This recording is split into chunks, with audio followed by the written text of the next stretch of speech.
Father Lord, I come before your throne, kneeling down for my two-knee bone. I beg favor I want from you. This is what I want you to do. I want you to bless my enemies, guide and protect them daily. Make them live long so that I walk and see how happy I always be. I want you to bless my enemies, guide and protect them daily. Make them live long so that I walk and see how happy I always be. Father Lord, bless and forgive my haters. Free these stab out these hateful liars. Even the French, make sure them got. I used to check the front of felt in their pot. Dear Lord, give them your loving fellowship and deodorant for the musty armpit. Give them toothpaste and Listerine for when the talk in my name, the mouth was now clean. So bless my enemies, guide and protect them daily. Make them live long so that I walk and see how happy I always be. I want you to bless my enemies, guide and protect them daily. Make them live long so that I walk and see how happy I always be. Father Lord, some of my haters got sexual disease. Reach out your hand, Lord, heal them please. Some of you know shoplifting from birth. Help them keep the hand on the side they will work. Give them a job so they can earn, and the dumb secret will go to school and learn. And if them is got to sleep and the ground go outside to feel like them, I want you to bless my enemies, guide and protect them daily. Make them live long so that I walk and see how happy I always be. I want you to bless my enemies, guide and protect them daily. Make them live long so that I walk and see how happy I always be. Father Lord, as I end this, remember those who does board people rates and board people clothes. Always got the mountain people business and cockroach and mice just living in fridge. Help them get rid of the mosquitoes that biting them up like vampires. Give them a brain for the scrappy feet and don't let them hit them crossing the street. So bless my enemies, guide and protect them daily. Make them live long so that I walk and see how happy I always be. I want you to bless my enemies, guide and protect them daily. Make them live long so that I walk and see how happy I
yes, the Lord has been the people's guide.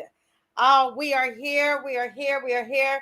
If you're watching us for the first time, you are watching the Marcia Week Show, and we're coming to you live from Barbados. And this is the national flag of Barbados, and you just heard the national anthem of Barbados.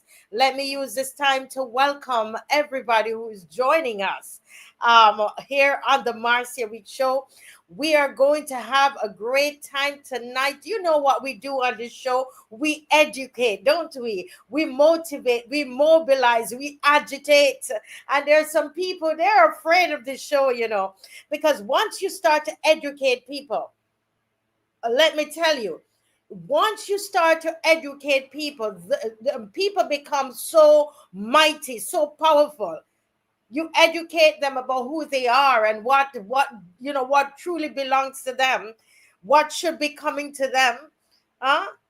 They understand their destiny, they understand their purpose. And here on the Marcia Week Show, that's what we do.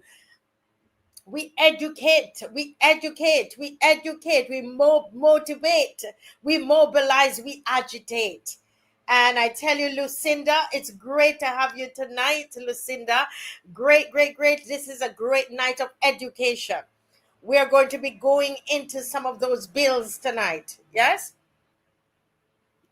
We're going to be going into some of those bills, looking into some of those bills tonight.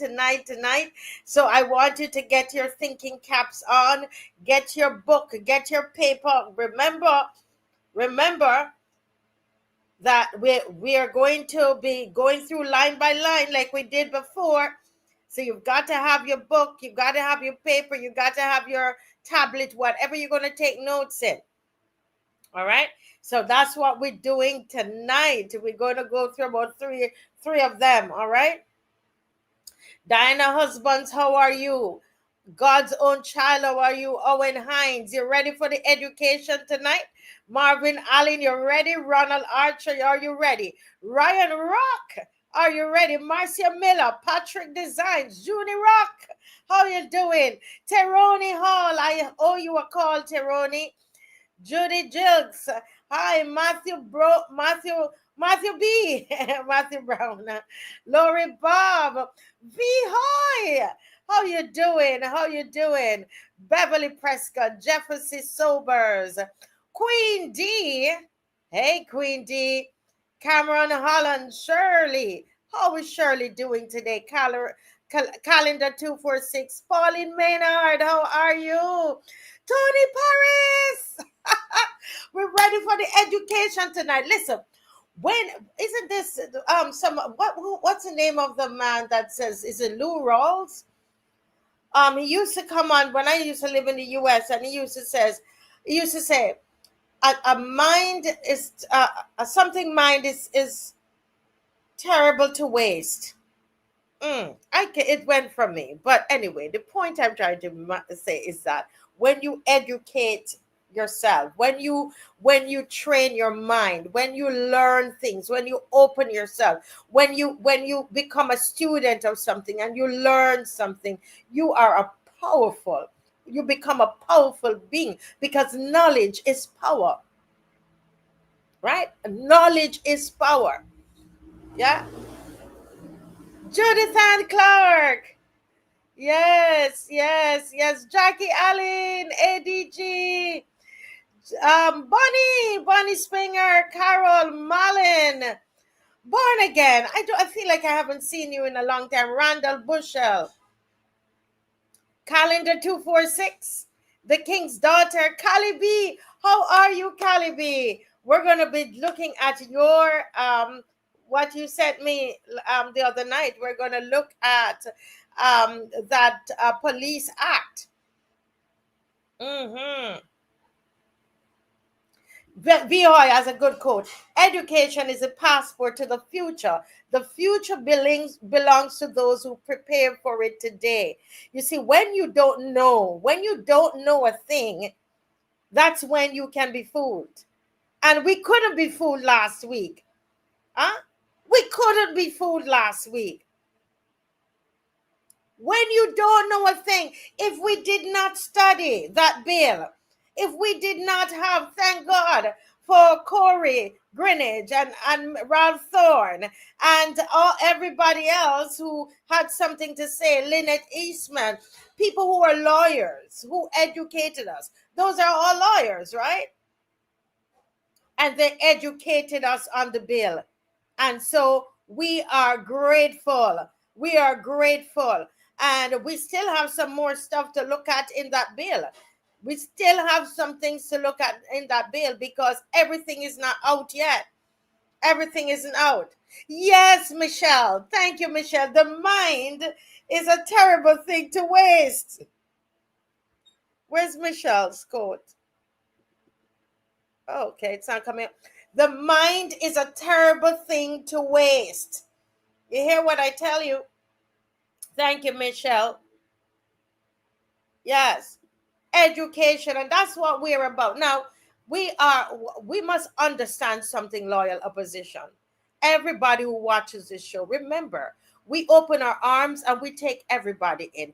BLP, DLP, UPP, whatever. You're Bajan, you're part of the loyal opposition, okay? That's what we want everybody to understand. We're not a party, okay? We're not competing with any party. We are not a party, okay?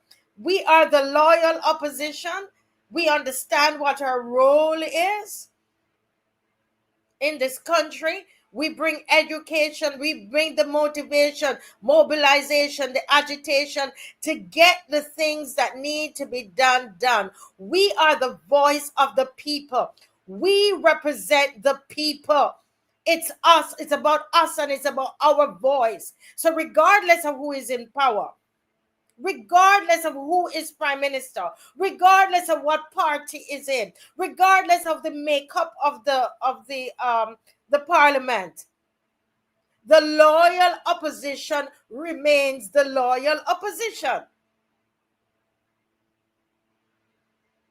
And I've said, and some of the other panelists we've discussed, listen, we have got to make demands on these opposition parties. That day is coming.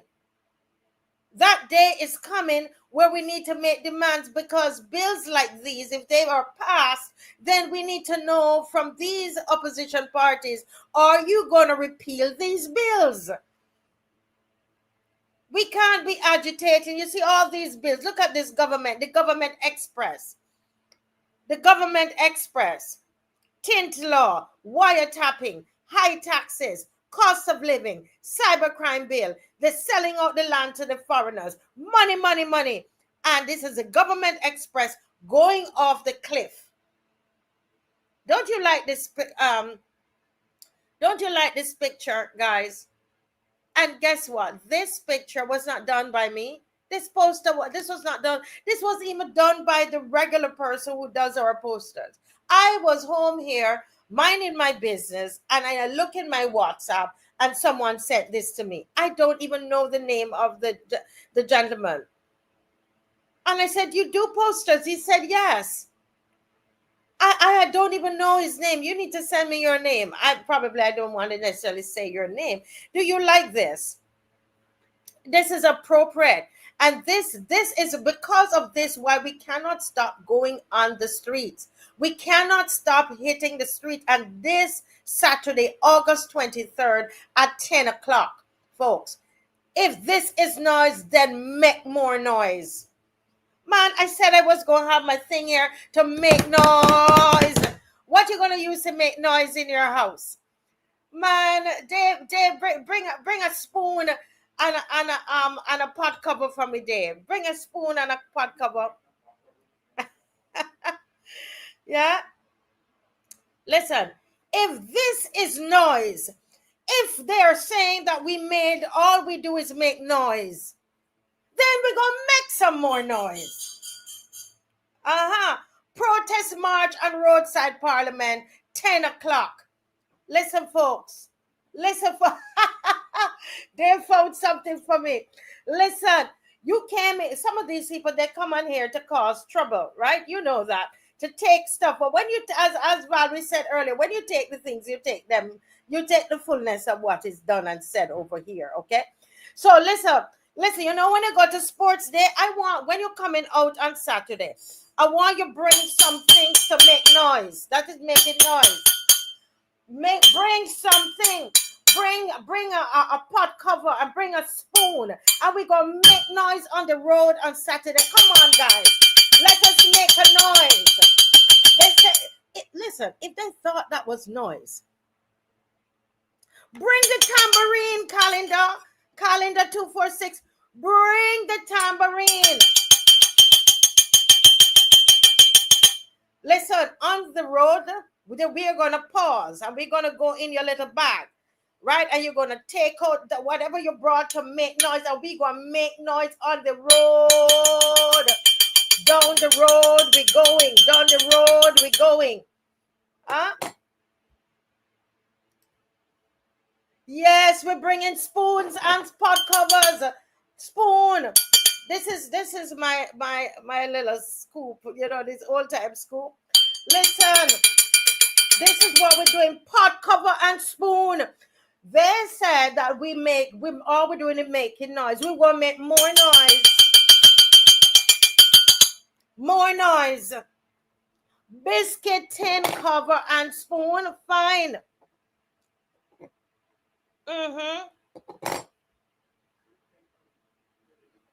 Biscuit tin cover and spoon. Never heard of that one before. Listen, Tony. Listen, Tony. Tony said, them ain't hear noise yet. Them ain't hear noise yet. You understand? Them ain't hear noise yet. Listen, this is going in my bag. I will have this on Saturday because we are even having trouble getting a sound system. Yeah, the noise is bringing change. Yes, the noise is bringing change. There is noise on social media.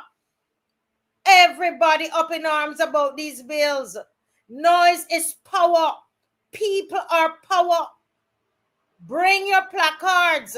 Bring your voices. Bring your spoon and your pot cover. If you have drums, bring drums. But if you don't, bring something that will make some noise. We're going to stop and we're going to have the time when you make noise. Huh?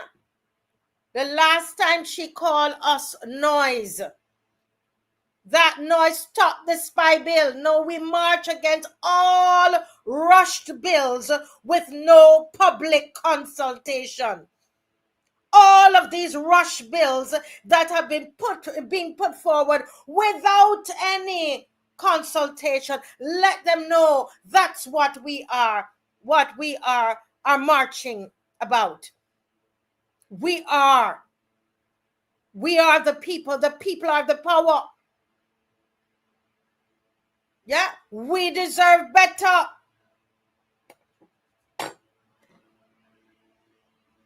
Huh? The noise has gotten them miserable. They don't want us to go out. Why do you think a press conference was announced from the Saturday? We finished the march. The press conference was announced and they told you what was in the press conference. Because they want the people to quiet down. Huh? Why?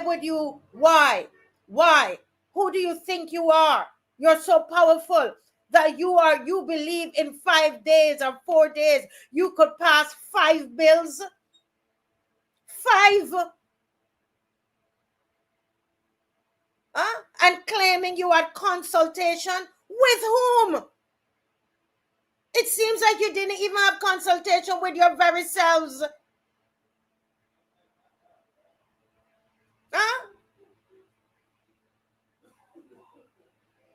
Right? You didn't even consult with yourselves. You listened to the Senate today, to the leader of Lisa Cummins. You could tell they don't even understand. This is above them. These people are incompetent. Incompetent.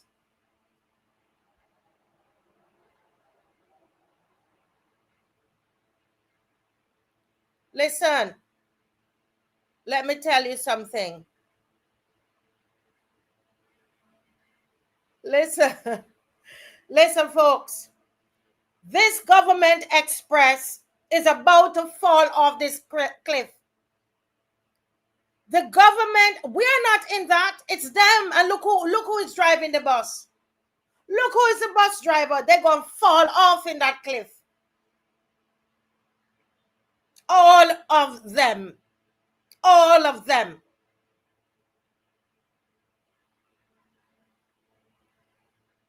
They will fall off that cliff. That bus is going over, I am telling you. And I know Barbadians understand that they should never, never again, regardless of who it is. Here I tell you, don't give any one party all the seats again. Don't do it. Don't do it. Yes? Correct, Judy? Yes. The noise all over. The country is noisy.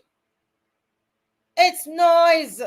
And we have to, listen to me. I was saying to Dave, you know what it feels like? It feels like the government has the citizens in a corner and they're just laying on punches on us. They just put us in the corner, pop, right hand, left hand, right hand, left hand. Kick. Sit down on us. Huh? And we mustn't make any noise. Well, we're going to make noise and push you off. You understand? You're not going to come and bully us. You need to, listen, this prime minister need to understand, you could bully them 29, right, them 28. Go bully them and your senators. But you will not bully the people of Barbados. Go bully, you bully the 28 and your senators who can't utter a word. Go bully them. But I'm telling you, you see this educated set of people, you're going to have a hard time with us. If we all stand up, their little game is over. If we all stand up, if we all come out on Saturday, make the number bigger than last Saturday. Bring somebody with you. Make the number bigger than last Saturday. As far as I know, Dave can correct me. I don't know if we got a truck yet. I don't know if we got a sound system yet because of Carifesta. No. Right, just write in the private chat because I'm not hearing well. Yeah, so I'm not sure about that as yet. But let me tell you something. We gonna make noise. Music or no music.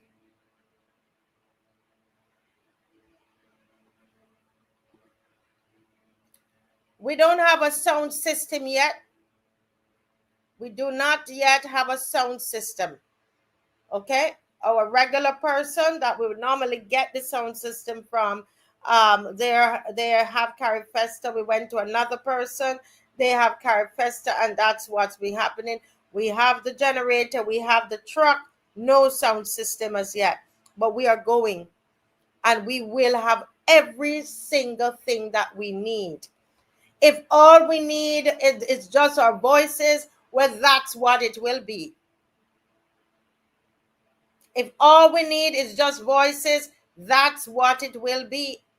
Because we're not going to have our head in the sand. We love this beautiful sand. We have beautiful sand, sandy beaches in Barbados.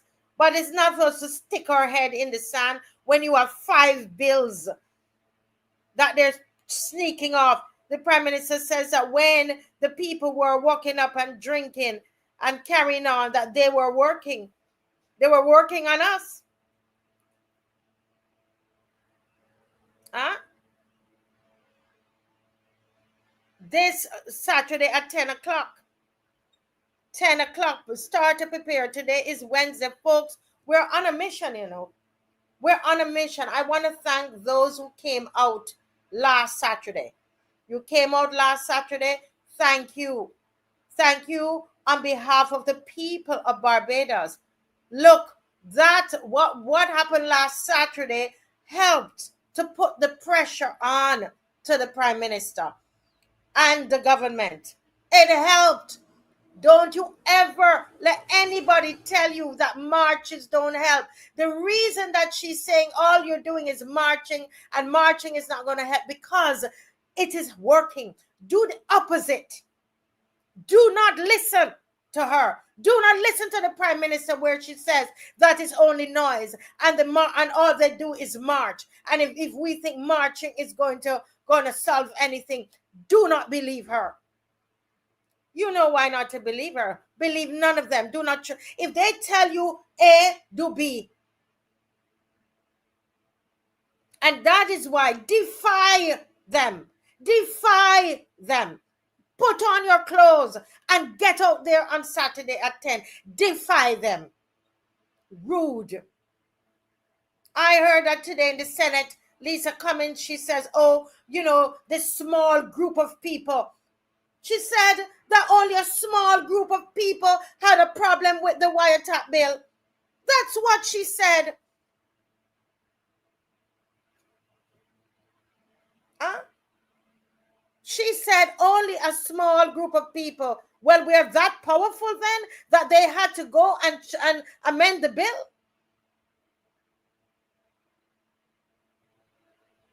I heard that brass tacks was hot with it today.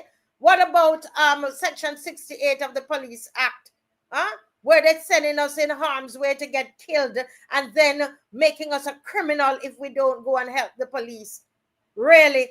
And all of Barbados is in agreement with that law. All they do is lie. Lies. Lisa Cummings was lying today. Lying today. It's not a small group. And she showed today she doesn't even understand. She is wading in waters that she can't walk in. Their days are done. They have done nothing. Everything that they've done, they have to walk it back.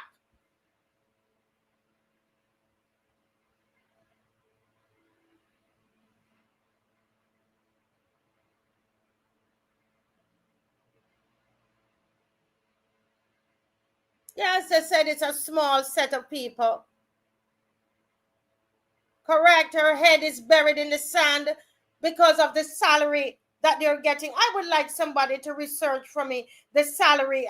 That's something that I wanted to do. I didn't get a chance to do it. Research for me the salary that these people are getting. And it appeared that they didn't even read the bill. They're supposed to have gone up, have met at cabinet. The bill comes with all of these errors, grammatical errors. Monique Tate speaks about it all the time. And they are doing such a terrible job. The drafters, all of these people, but they're being paid, you know. They are being paid.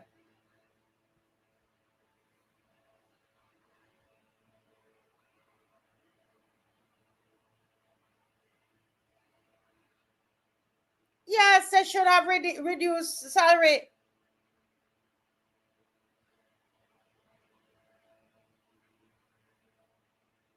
Yeah, I don't know how much it is. Yes, thank God for Monique Tate and Crystal Drakes. And this is why I'm saying to us, listen, I'm going to repeat myself. Regardless of who is in power, Barbados, never, do not let this happen to us again. Do not let this happen to us as a people ever again. You see how difficult it is? Yeah. So let me bring in Dr. Ferdinand. Oh my goodness, I'm supposed to advertise the Elevate program. Dave, let me do that quickly before Dr. Ferdinand comes in, and let's take this one down and let me do that. At least get the Elevate in.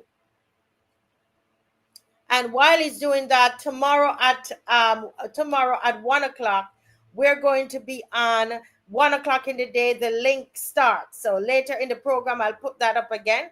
The link starts. But once we get into education, we don't, But this too is about education. And this started right here on the Loyal Opposition, where we started something called Elevated Readiness for the Next Stage.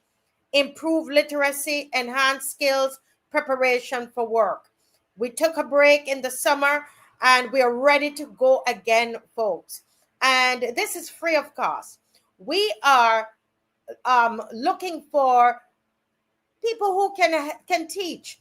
If you can teach English, basics English, you can teach writing, we're looking for you. We need your help, right? Give us a call. You have young people who have left school. Do you have anybody who's left school without any CXCs?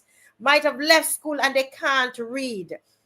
The Loyal Opposition has started a program, Elevated. It's going in the second phase of it. This is the second phase of Elevated. Okay? Elevated is in the second phase, and it's going to start in the second week in September, second Saturday in September. And guess what? We have a section now for children. Do you have a child in primary school, and that child is not able to read? Do you have a child at primary level and the child is not able to read? That particular program, it's for primary school, is really about reading, literacy. Primary school level reading. I want to thank Sunny for volunteering. She sent me the book. She's ordered the books, and we're going to make sure we can pay her for some of those books that she's ordered in, that's going to be able to help our children to read. And listen to me, Sunny is a transplant, if you want to call that. She was born in the UK. All right? She was born in the UK, and she called me and said, Marcia, I want to volunteer to teach the children to read. She's a white English woman. And I'm deliberately saying it like that. A wonderful woman, her and her husband. And she's gone up to the UK to get the books and to come down and excited. She's getting treats for the children. Let's get in it and do it. Let's get it. It's not that hard. Right? We starting from phonics. Little children. Why should little children not be able to read?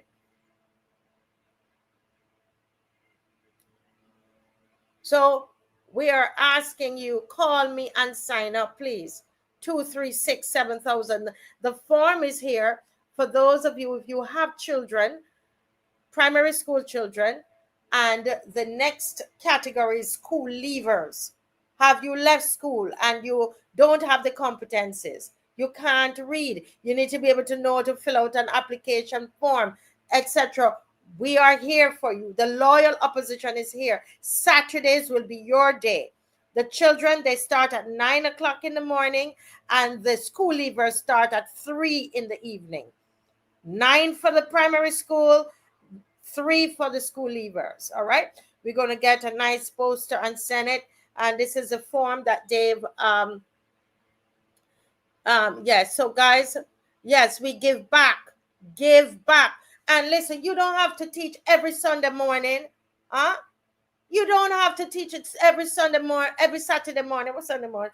Every Saturday morning. You could come one Saturday a month, 2 Saturdays a month. Man, I should have so many people calling me, right? We should have all the rooms there at Praise Academy filled up. We used to do it at the, we've outgrown where we were before, at the leader of the opposition at his office. Thank you so much, Honorable Rob Thorne, for allowing us to do that in the first phase. Come on, give Mr. Thorne a hand. Give Mr. Thorne a hand. And you know he's big in education, about education and the youth, all right? And this name of the program was given to it by Timon, who is a student at the University of the West Indies. Yes, Galvez. Yes, Galvez. Some of you might not be able to come. You might want to help us to give some snacks for them, some stationery. Come on, let's get Barbados reading. Let's get our children reading. Let's get our young people reading. Huh? Come on. Yes? Yes? And thank you, VR. I see Dr. Ferdy there. I know Dr. Ferdy, let me know when you're ready to come in. Yes, we need Dr. Ferdy. Good evening, sir. And good evening to you, Marcia. Just confirming that you're hearing me okay? Yes, we're hearing you perfectly. Wonderful. And I'm so happy to have you join me on a Wednesday. Yes, it's very unusual for me to be here on a Wednesday, but I learned from the scouts. I was a part of the scouts in my early days at Harrison College, and I learned to be prepared. So good evening to you, and good evening to all the loyal opposition, and good evening to the members of the Barbados Labour Party who are watching the show tonight as well. Good evening to everyone. Everyone. And we pray as they take notes that they take correct notes. Yes, we pray that they do. Yeah, but you were on fire the other night, and you know, we so appreciate you, Rev. We appreciate you because you are one of the few pastors, along with Apostles Canterbury, Apostle Breedy, one of the few ones that you know you stick your neck out and you stand up for the people. And you know, I was just here talking about the Elevated program that, as you know, started right here on the loyal opposition, right here on the Marcia Week show.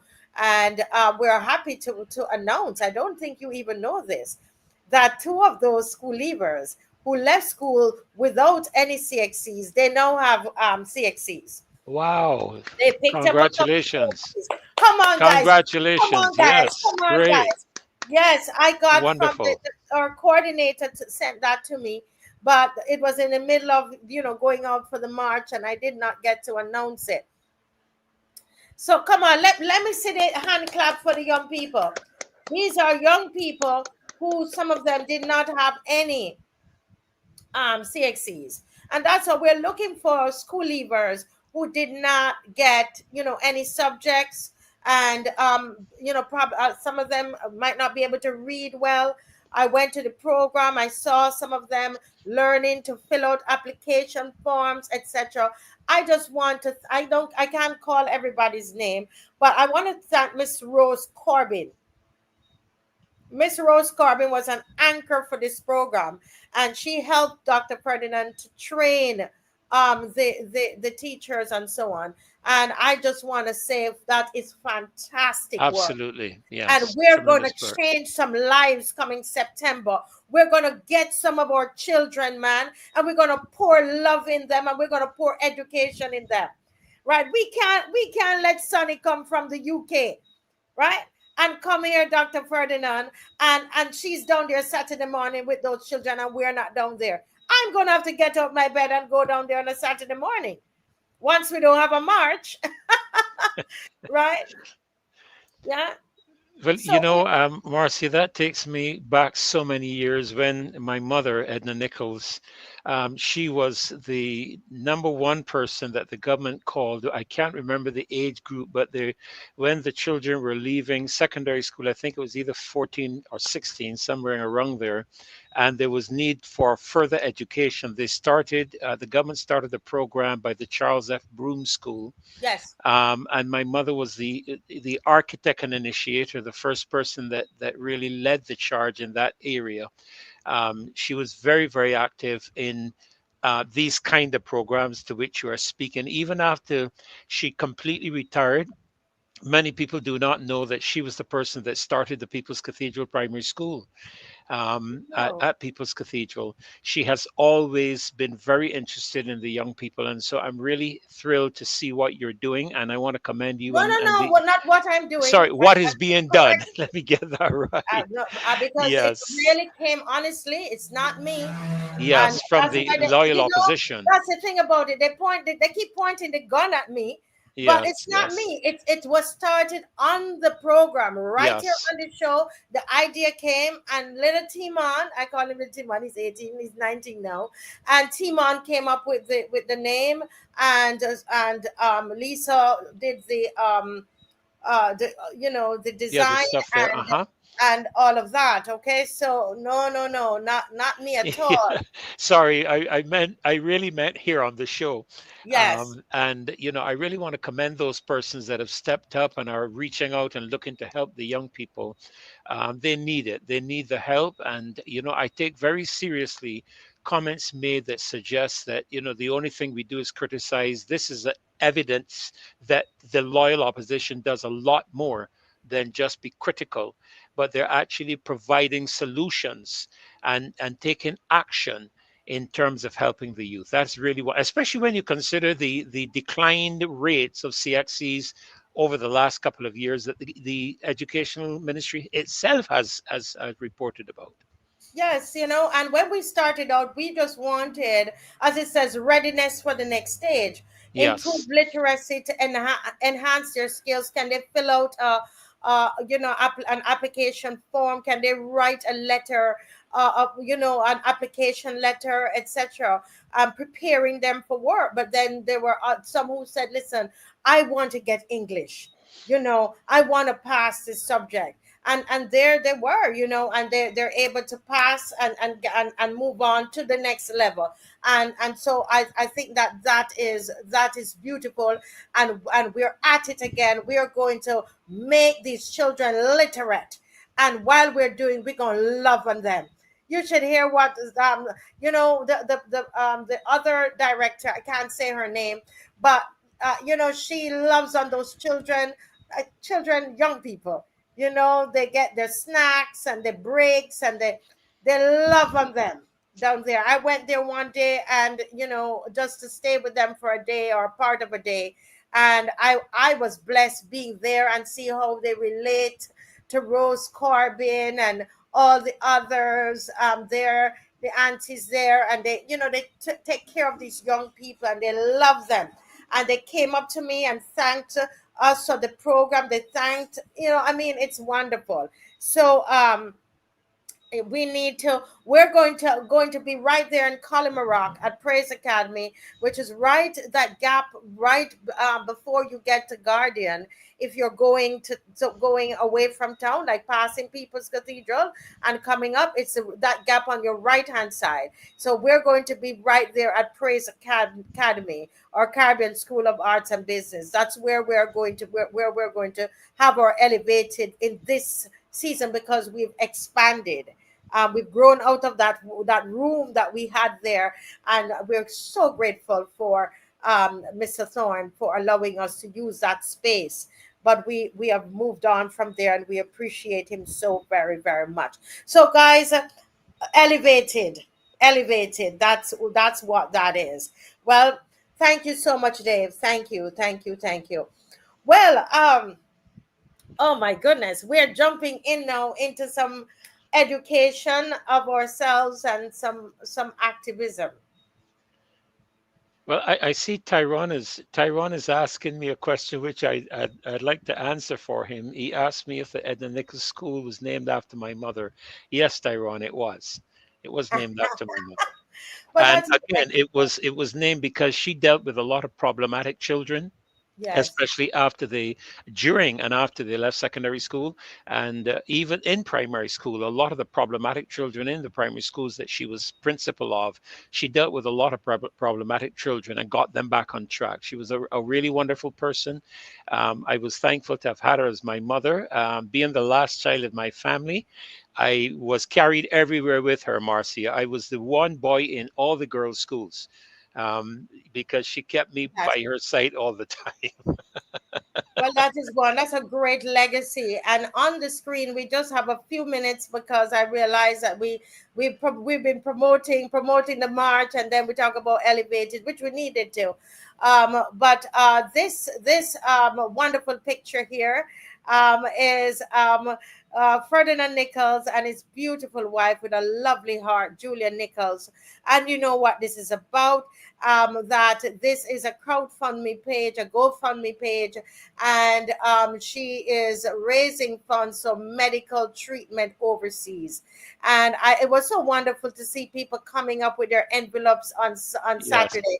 yes, And it was once again, overwhelming. yeah, so we're going to just keep reminding you.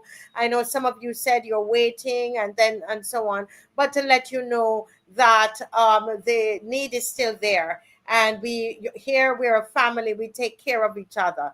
All right. So we just want to remind you of that tonight. All right. On a Friday we go into it a little bit more. Oh boy, Dave giving me everything tonight. Tomorrow. Thank you, Dave, Ah, because the link is tomorrow. And Dr. Ferdinand, I am so excited about this because this is us coming together in the Caribbean to, to really talk about what's happening among us. It's pan African unity and renewal. We're exposing corruption and uplifting grassroots voices in the Caribbean.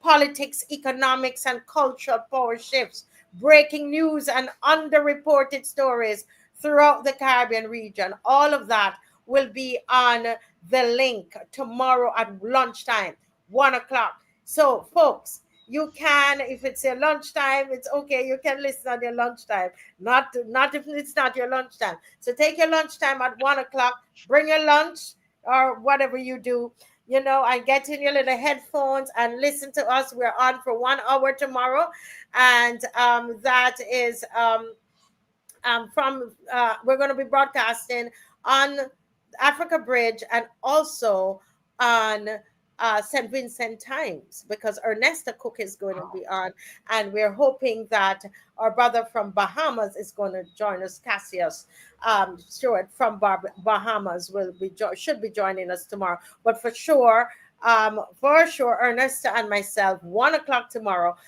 we are there in the middle of the day. In the middle of the day, right? We're going to be on. Yes, sir. All right. Enough of the announcements. there's a lot happening, Marcia. There's a lot happening, and that's really, really great, especially when you are receiving good information, speaking truth to power, when we're hearing the revelation of real matters and things that are happening, as the Prime Minister said in her speech, quietly. I think is the word she used. I think the word I used on Monday was secretly.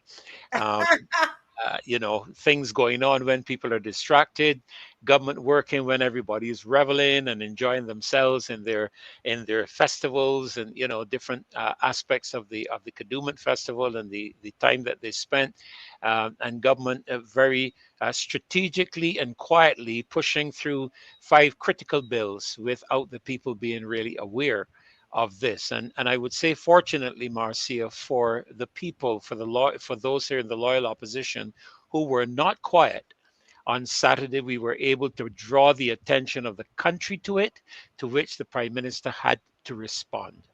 And Yes. I'm grateful to all who came, and those who, there are many people, Marcia, wherever I turn in the country, people speak about the show and they all say, you're doing a great job. Don't come down. Don't stop. I am yet to find one single person. I have traveled, Marcia, from Bridgetown to St. Peter, from St. James to St. Andrew, and I am yet to find a single person that is currently pleased with the government's activity, and that includes a lot of Mhm, Barbados Labour Party people who I knew, and I still know. Several of them are still my friends, and they're not happy. mhm, mhm, mhm. Yeah. You know, oh boy, somebody is sending me a message here. The person says, "Tell Lisa Cummins I'm getting a call, but I don't know if I can accept this call from this person." Dave, uh, one second. This is important. Might be the Prime Minister calling. No, it's not the prime minister. I'm just being facetious. uh, Okay, I understand. Okay, let me just ask. Yes, Dave. In the meantime, if you could put up the um the wiretap bill, the spy bill document, because we're going to just quickly go over that, Dr. Ferdinand. And you were some of the issues you were mentioning on while you were speaking on the truck, and so we want to look at some of the other challenges. Yeah, we want to look at some of the other challenges that we have there. Okay, that were not dealt with. So as it comes up, Dr. Ferdinand, please go ahead. yeah, I listened to several presentations today in the Senate. I listened to a part of the leader of government business, Lisa Cummins, a part of her contribution. And to be very honest, after she spoke so disparagingly as far as I was concerned, and I think Andre also picked it up, Senator Andre from the opposition. He also picked up on it, which she, on a point of order, stood to deny that she said. But while she didn't use the exact words, she did make reference to a small group of people that you can't please them, and they're a small group, almost very disparagingly, actually. And I'd like to say something to Miss Cummins, to Senator Cummins. Learn from marketing that when you see a small group of people, you need to multiply it by over 10 times more than who you see, because a single person represents another 10 to 15 people. And I Mhm, can assure you, as I've said very many times on this show, it was not the 1/10 of the iceberg that the captain of the Titanic saw that sank his ship. It was the 9/10 that he did not see. And mhm, the government keeps speaking about a small group. I want the government to understand that the opposition is not a small group. The government is in office, Marcia, with a total number of the electorate that voted in 2022 of 41%, I think it was, or somewhere in that area, 39%, some small number of the mhm. total electorate of the country, Yeah. of which they only got a small portion of. I don't remember the exact figure, but it would suggest that the remaining people were opposition. And if that's the case, the opposition is considerably larger in number than the government. Mhm, And they need to keep in mind that when you speak to a Barbadian citizen in that disparaging manner, that everybody takes offense, because we are a grouping of people that are closely knit together. And while we may have differences of opinion, I have always found a level of respect between each other. And when a government disrespects its citizenry in the context of calling their opposition noise and speaking of fear mongering and conspiracy, it suggests to one that the government is either not listening or is so arrogant that they are not interested in paying attention to what is being said. And mhm, I must say that a test of true leadership is that when you are or something is identified where you are wrong, a test of true leadership is your ability to acknowledge it, apologize about it, and to provide a corrective method where possible. Instead of doing that, the Prime Minister, in her address on Sunday, was very disparaging in many of her remarks. Miss Cummins today as well was quite disparaging with a number of her remarks. And I would just like to remind them that they say that we are in a democracy. If this is a democracy, then the voices of the small number should be heard. There's a lot of legislation, I'm sure you know, Marcia, that is positioned for minority groups. Mhm. This is a fact, and so you need to pay attention to the small group or noise that you hear, because that noise is a reverberation of the people of this country. Yes, very well said, and that is what is happening. Those of you who just joined, hold your ears there and listen noise. This is it. This here is what is going to happen on Saturday. Bring out your pot covers and a spoon. I think it was Rose Corbin, the first one that brought out a pot cover and a spoon. And they said, they talk about noise. We're going to make a noise out there on Saturday, 10 o'clock. They said we're making noise. Well, let's make some noise. Let's make some noise, okay? So that is Saturday. We're going to be out there. But I was asking Dave to put up for me the spy. We have a video with the spy bill, and it goes through about 5 issues that we have with the bill. And I know that I was listening to I almost say Minister Corey Greenidge, but to Corey Greenidge, I see ZICO there, but we're going to get him in a minute. I was listening to him last night on the DLP TV, and he was basically saying that what we should be asking for at this stage is for them to take that bill, go back to the drawing board with the bill, because when you look at some of the other issues that are in the bill, so we got the 52B out, but we have some other problems with the bill. If Dave would move on and let us look at some of them that we have. I know, Doctor, you were talking about, so we got the 52B, that is out. That is not out, okay? But there are some other issues. Will they go to the next one, Dave? If you can, thank you. Right. So we have the issue with the vague powers, but that is connected, Dr. Ferdinand, to the section, that same section. Yes. Right? Yeah. It is connected to that same section. But what about how long they can the long-term surveillance, this particular one, that warrants can last up to 120 days. When I listened to Corey Greenidge last night, he was saying in the Caribbean that in some of the other islands, it's like 60 days. All right. In Barbados, in the bill, it says 90 days. And then it can go up to 120 days. Okay? So we in the Caribbean, we are the longest. We are the longest to go through this surveillance. You understand? And you were saying in America, it's 30 days. In Canada, it's 60 days. But Barbados is 90. Why everything about us has to be so draconian? The same thing with the cybercrime bill. Our cybercrime bill was more draconian than Kenya's, than Guyana's.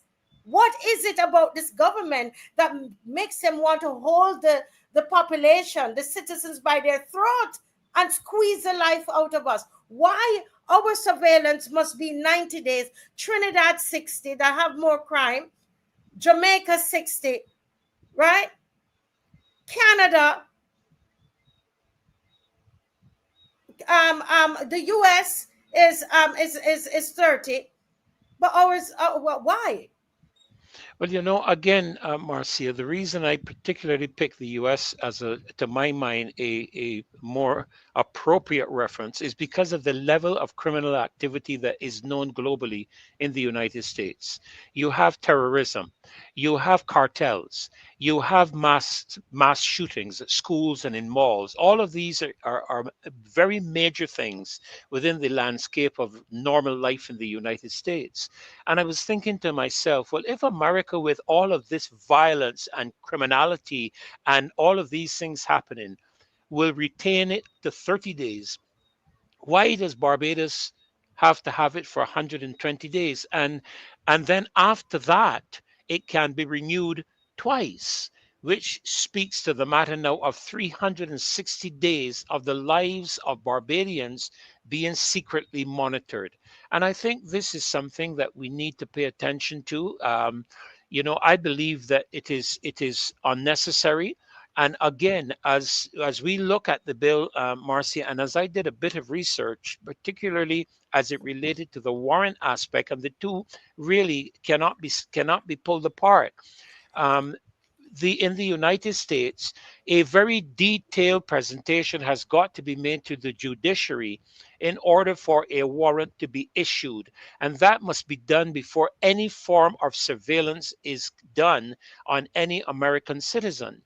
When one looks at the Constitution of Barbados and what it provides as it relates to our rights as Mhm. citizens, it is really a violation.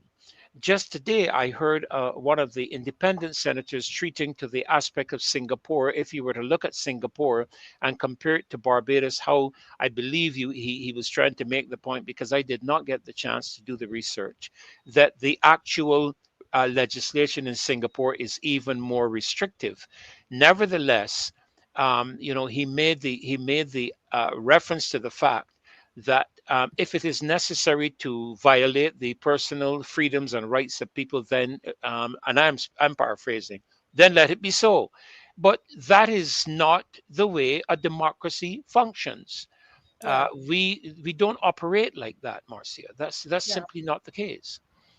And I'm so glad you corrected me on that. I think I got my numbers mixed up. So it Barbados is 120 days, is what I needed to say. Yes, in Barbados is Barbados.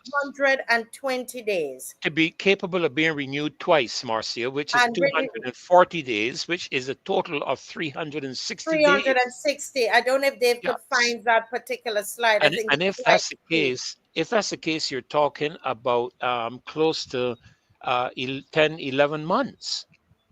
Correct. And can you imagine it could go up, it could go up that long. In Jamaica it's 90 days and Trinidad is 90 days. So if you were taking notes, let me correct myself, I got the numbers mixed up.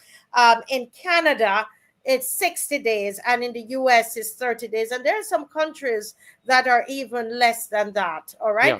but notice Barbados is 120 days, the most draconian of all of them. And this is why we are marching again on Saturday and we are saying, take the bill back. Take the bill back. We don't want it. We do not want it. Go back and take out all of these things out of them. Right? That's one of the areas there. I see our ZICO, one of our young men, is in tonight. Welcome, ZICO. Hi, good night, loyal opposition. Good night, how are we doing today? Good night, Oh man, Zico. Good to see you. listen. We are so happy to see you, and you're bringing so much energy Yes, to the yes. program tonight. I know you weren't up there Saturday, but I could have feel you up there Saturday.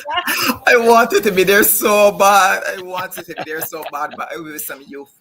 So yeah, I had to do my job. You So yeah, had to do your job. Well, I know that Saturdays is a little tough for you. yeah, When we used to have the solemn walks on a Sunday, you were able to come out yes. more. Are you going to make it out this Saturday? You think? This Saturday again, I have my class again with the youth. So yeah, Right, because good. That's very good. You do a class with young people. yes, yes. I do a class Wonderful. every Saturday with a group of young people, and we discuss anger management and behavioral issues. So yeah, Oh my goodness. Listen, you all remember this is Zico that was in a gang and it was a gang leader. yeah. And look at what Zico is doing. Isn't this awesome? This is amazing. Oh my goodness. Now, Zico, you are listening to us with this. We're here talking about this wiretapping bill and the length of time. That you could be surveilled. So in Barbados, we're saying it's 120 days and it could go up to 360. And it is the longest in the Caribbean. You know, I mean, and when you compare it with America, America is 30 days and Canada is 60. Why always have to be so draconian and hard? Why are they being so hard on the people? That is the $1,000,000 question. I really and truly wish I could answer that question. I do not understand why the extreme. I don't know if we want to be extra. I don't know why are we taking these measures. I mean, it does not make sense. I mean, like anybody could look at this and realize that these things that they're putting forth are not making any sense at all, which makes me question what is the agenda. I mean, before I attack anything or I critique anything, I try to see what's the pros and cons. And really and truly, there's more cons than pros, and that's when you know for sure that you have an issue. Yes, definitely, definitely. And I mean, we know. I'm seeing Don is coming in as well. He'll tell me when he's ready. I don't see him anymore. Okay, he should be here soon. But ZICO, we look and we see that they remove Section 52B. But the more we look at this bill, some more we realize that the whole thing, they need to tank this thing, go back to the drawing board with it. What are your thoughts about that? Yes, I agree intensely they removed it, but really and truly, as I say, when you look back at it, I'm still seeing a lot of flaws and a lot of errors in terms of the bill, and I really think that it needs to be replaced completely. Go back to the drawing board. If you want to come again, but this is not it. This is definitely not it. Yes, yes, yes, yes, yes. And let me see if Don has joined us. Well, one of the other issue, Dr. Ferdinand, is oversight. Now they have and ZICO, they have changed that particular section, and they said, all right, well, you know what, the president will then choose the members of that that oversight. The independent commission is going to be appointed. We have here the minister, but it's now changed. It's going to be changed to the president. That's what the prime minister says. But then that same minister, yeah, thank you, Dave. If you could get it to stay on reason 5, that same minister, from our understanding, is the same. That same minister is who's going to pay these people who are on the independent commission. They determine the pay for these people. Do you think we should still keep this bill with those kinds of issues, Dr. Ferdinand? What are your thoughts? Well, first of all, Marcia, I don't believe that, and I'm glad to hear that the shift has been made from the minister to the president. But one must remember that very often persons are appointed to positions where government is concerned at the recommendation of the prime minister. Not very often, except I believe for independent senators, does the president appoint anyone just nilly-willy. And there are persons who the prime minister will recommend. And what I would really like to see is the president selecting on her own initiative, on her own, under her own consideration, without any interference from anyone, a politician. We have a lot of very reputable and very capable and very honorable and very people with tremendous integrity in our country, who, even though some of them may be partisan in the sense that they are members of a political party, have shown a degree of objectivity. And I believe that those persons should be given. I'm not going to name anyone because I don't expect that everybody might agree with some of the names that I would put forward. But I believe the president should be able to do that on her own initiative, without any recommendations from anyone, without any interference from anyone, that she names them, and that their remuneration be established not at the whim and fancy of the minister, but as a part of the same way that salaries are established for ministers and members of parliament, that it be done in a similar manner. There is a need to move matters, Marcia, from partisanship to politics. And Mhm. I made the comment today on my Facebook page that there is a big difference. I believe the problem we are having in Barbados right now is that people don't know the difference between partisanship and politics. The two are poles apart. Yeah. Mhm. Yeah. Thank you so much. Thank you so much, Dr. Ferdinand. I'm seeing Don is here. Don, just give me a thumbs up if you are able to come in. Oh, he's in. He's in. He's in Yes. already. Good night, Don. Welcome to the Marcia Week Show. You're muted. Hi, good night, Marcia, loyal opposition, Dr. Ferdinand, everybody else. Good night. Happy to be here. Good night to Yes, you too, sir. Don. And I Yes, must say that sir. I miss your company from Washington. We need to go again. Yeah, man, that was almost a year ago now. Yes, yes. Listen, I think, Don, as you mentioned that, I'm going to come back to this ZICO on here, but we have a little moment here because, listen, all of last week, and viewers, guess what I was doing? I was in my phone speaking to to the lawyer, setting up Washington again. Don.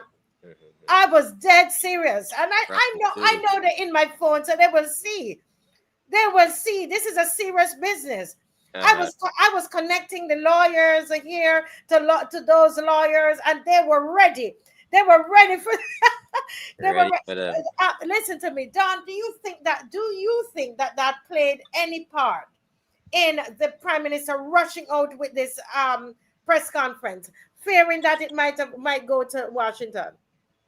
Well, Marcia, you're gonna have her on her toes now all the time. She knows that if she step out her line at all, you going straight to the international community. She knows that you got the resources, the links, and she underestimated you. So now she really has to. Why you all keep saying me? You went to Washington, so don't say me because that's why they put the gun on me. The loyal opposition. Let's call it the loyal opposition group. Yes. She underestimated the loyal opposition. Yes, because even those numbers that I had is somebody else who made the connection and gave me those numbers. So, if we do it as a team, and I really want to keep pushing that because it's the truth of what happens really. And Don, you will go down in history, you and Dr. Ferdinand, of being a part of that group that resisted the government, went and complained on the government in Washington, and the bill in the garbage right now, and they were scared that they would be embarrassed. I believe that is what happened. I strongly believe that. Well, they definitely couldn't go ahead and pass the bill after that. So, I mean, we just all played our small part. Yes, we all did. Those in the diaspora, etc. Where were you? I'm going to switch this up a little, Dr. Ferdinand, because we didn't get their input yet and their response to the Prime Minister's address. I want to jump into that a little bit. So we know that Section 52B is removed. That's what she says she's going to do. But did you listen to the address, to the press conference, Don and ZICO?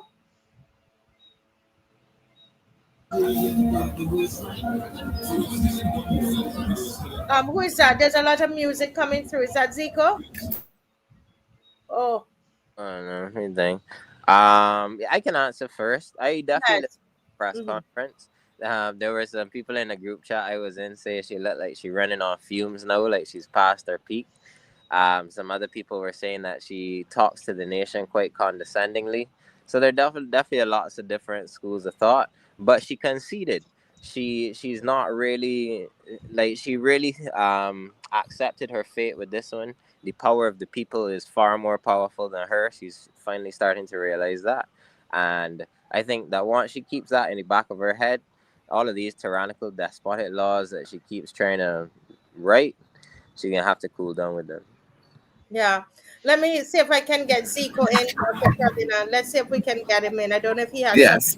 Yeah, go right ahead. Yeah. I thought it was a very interesting address. I was not surprised. I knew it was coming.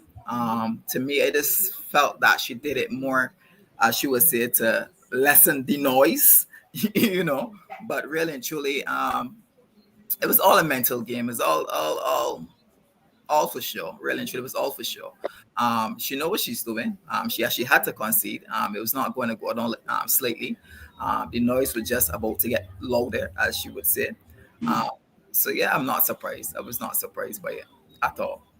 Yes, yes, yes, yes, and Dr. Ferdinand, everywhere you go. Where I go, probably because sometimes in your own circle you hear your own people, but I think majority of persons, they are saying that something is drastically wrong.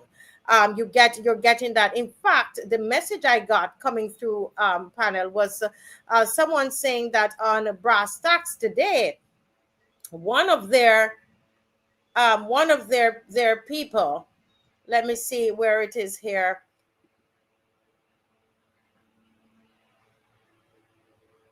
Yeah, yes, he said one of their people said, called Dr. Agriculture, right, made a public call for the dismissal of the Attorney General today on brass tacks. Apparently, he's a vocal supporter of the party.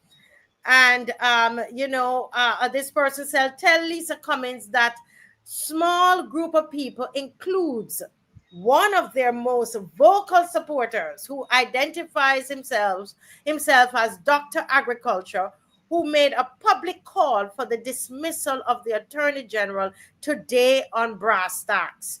Yes, Dr. Agriculture is a big supporter. He calls himself that, right? He's well known on the calling program by that name, which he has given himself. And he is saying he's calling for the dismissal of the Attorney General because of, what is happening with these bills. It's not just this bill. We're about to jump into the next bill. Dr. Ferdinand, would you say that would you join with Minister of Agriculture, Dr. Agriculture, in calling for a dismissal? Well, it's amazing how your words come back to haunt you, Marcia, because that is exactly what the Attorney General, when he was in opposition, called for when crime was at an all-time high back then in the previous administration. He called for the resignation of the Attorney General. So, you have to be very careful what you say when you say it, because there are times your words come back to haunt you.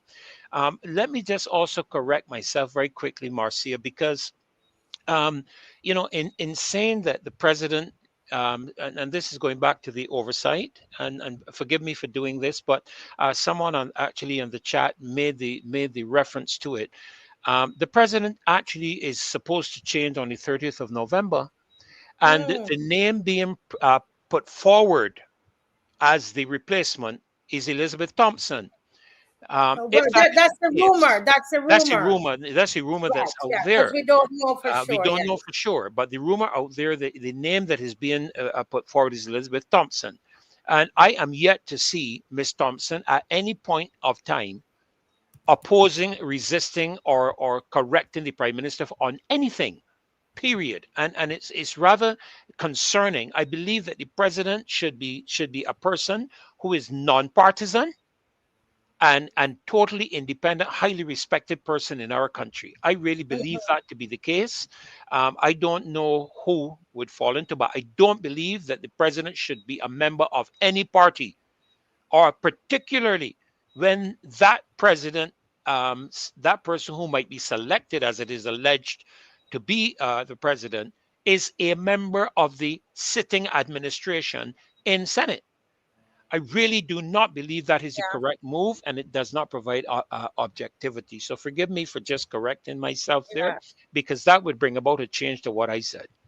Yeah, but before, as we segue, Don, into the next, we're going to talk about that police, Section 68 of the Police Act. Don, do you think? The Prime Minister is going to change the minister to president. Okay, that the president would assign and appoint those who are in the independent oversight committee. Correct. You know what I mean? But do you think that would provide really independence or accountability, seeing that it is the Prime Minister who appoints the president? Yeah, it's really tough in that instance. Even, for example, when the DLP didn't win any seats last election and the president had to pick the two opposition senators. God forbid that happen again in a couple of months when they have the next election. But then you could have a president who is picked by Mia Motley picking the opposition senators. And how does that make sense? That a member of the BLP would be picking opposition senators.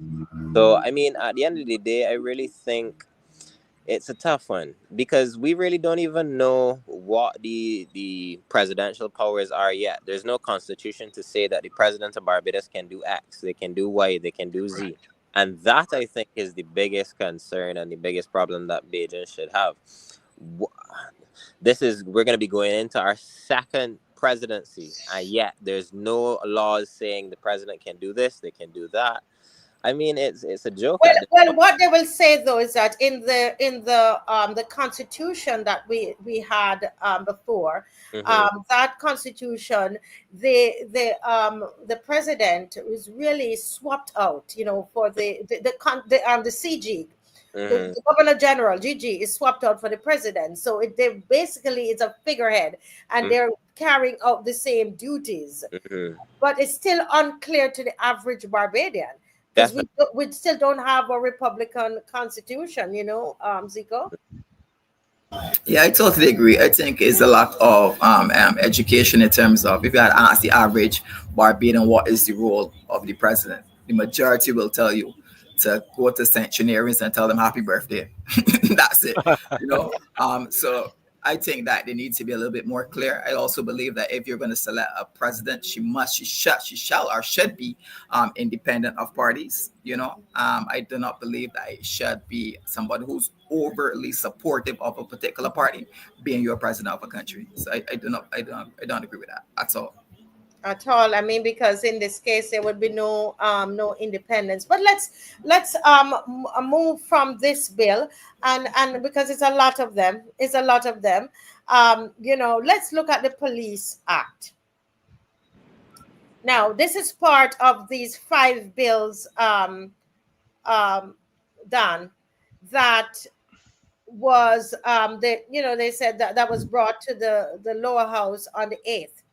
That August 8th, I tell you, is a day we can't forget that, August 8th. Right? And the Police Act says, I don't know if Dave could do it, so we can. I think he's working on it, so we can actually read it. Yeah, we can see it. Yes. So read it, Don. Read what it says, Don. You read it, Don. Any person who, when called upon to aid and assist a police officer assaulted or in danger of being assaulted, refuses or neglects to do so, is guilty of an offense and liable to a fine of $10,000 or imprisonment for 1 year or both. Yeah. Now, before we jump in, I want to, Dr. Freddie, I want to go through some of the obvious problems with this, and we're going to discuss them. Number one, there's no safety clause. Now, we must understand that a law like this, you know, there are other countries we're going to see a little later down that have laws like this, but they generally have a safety clause that is there. The law doesn't say your duty depends on whether it is safe or reasonable.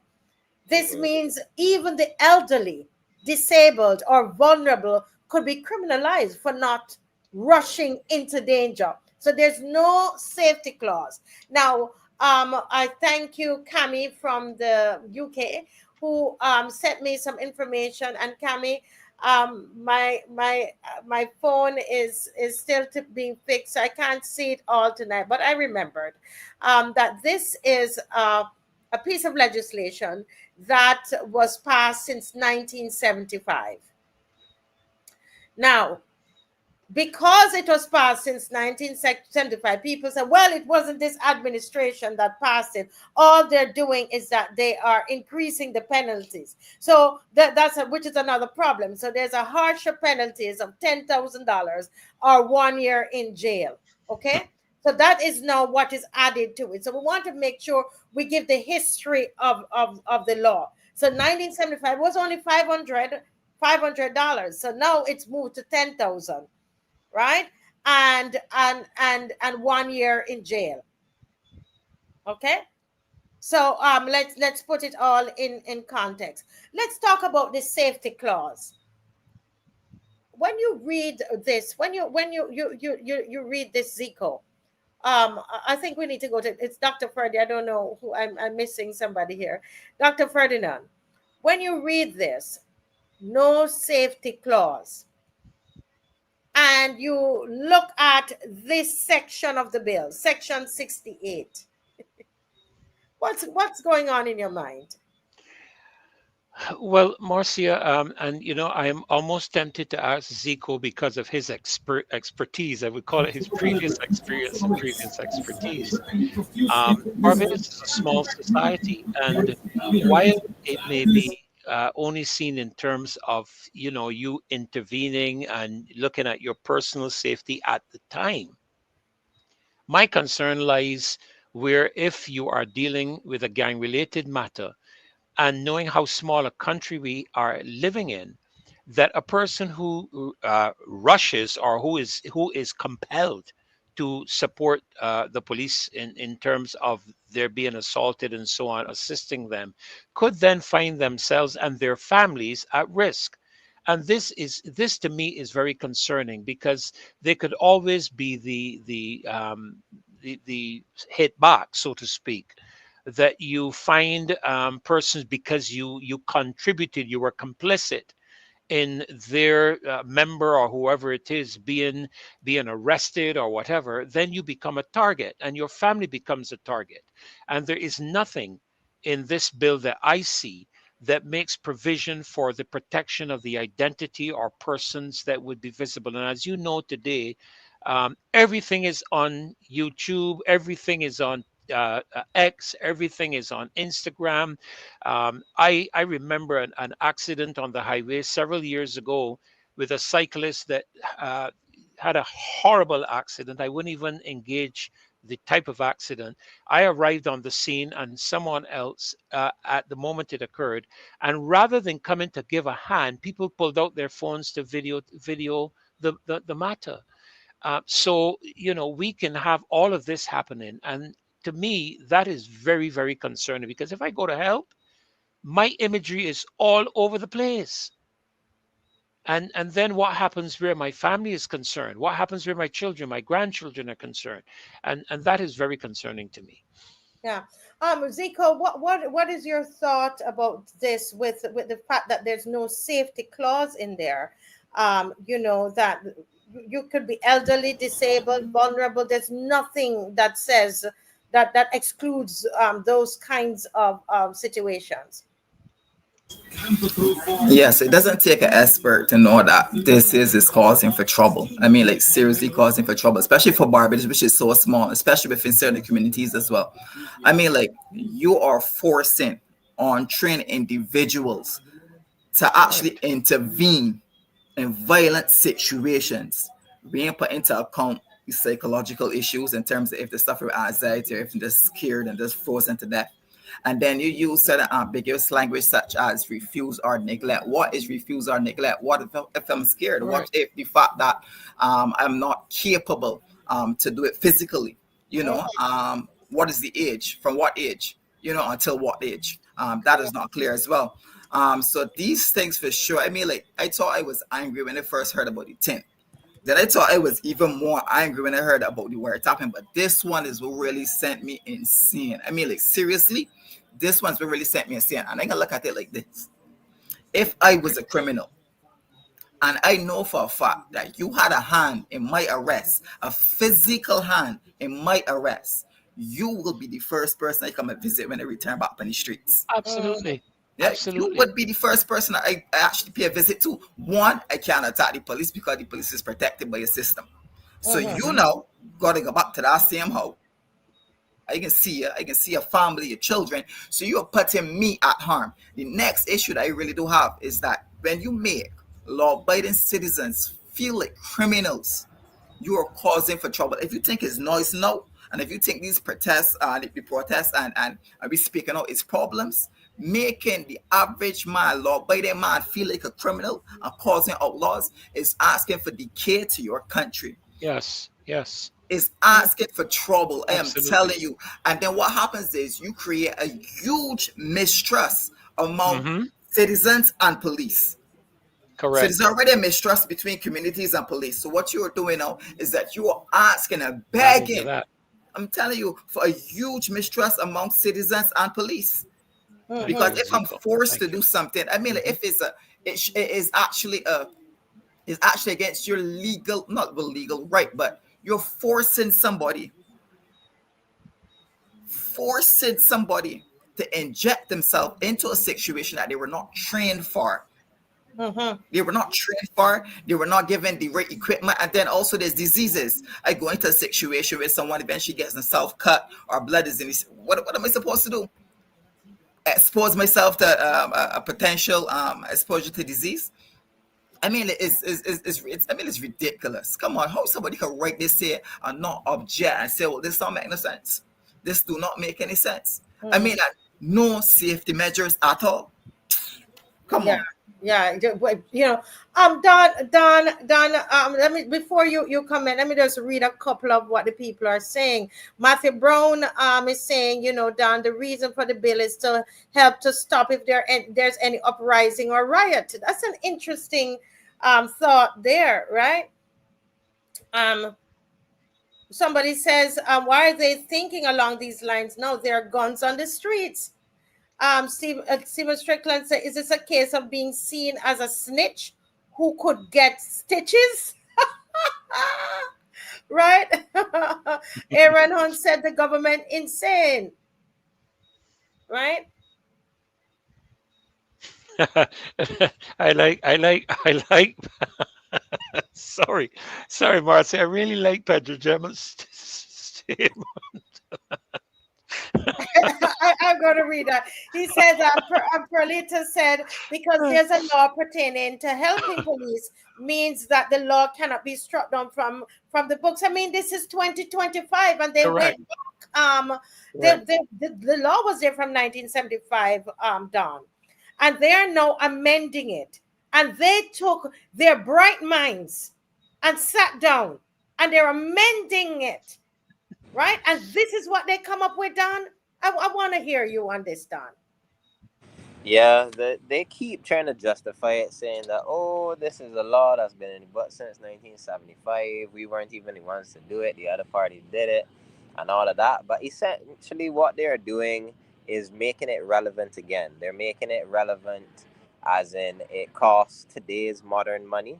If the fine, I'm not saying that this is justification, but if the fine was only like $20-$30, you would have people that be like, okay, yeah, I'll pay the fine, no problem. But if the fine is $10,000, like it is currently, that's when there's going to become a serious problem. I really like the point that ZICO is making. But Don, if I could, don't forget, there is you could catch a charge. You could be in for 1 year in confinement in prison for 1 year or both. Mm-hmm. I really like the point that ZICO made just now too as well about the criminal seeking retribution for you Yes. acting in his arrest. And I think more than anything else, it can just be used as entrapment. You could set up anybody in the whole country like this. If you knew somebody's routine, if you knew, for example, that X person went to the beach every morning, you could easily set them up to be arrested. All you need is a policeman in regular clothes and an undercover police. They could just approach the target that they're trying to arrest and then just start fighting. It would be a fake fight. And then the policeman, all they have to do is call out for assistance. That person, no, I not that. And then, and then, and then they could even start fighting immediately and be like, you just committed a crime. You help a policeman and arrest the person one time. So I think that is a really good use of it. I think that that's what they're probably trying to do. They'll just be able to target specific people that they want and just easily entrap them. There's so many different issues with this bill, Marcia. Yeah. Dave, go up a little bit. I saw somebody there as Dave is going to the next couple things, saying that, remember, she said she wanted money. Yes.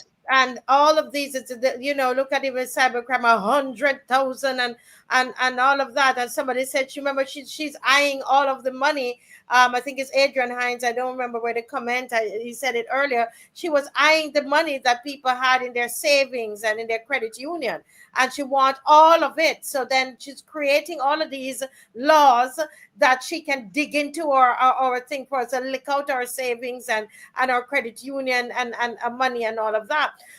Some other problems with this bill: vague wording. What does call upon mean? Is it a shout that the police is going to do from a crowd? Is it a gesture? It's too open for there to be abuse, because you could be calling upon me and I don't know. What do you mean by calling upon me? Calling up me, man. Yeah. No protection if you're injured.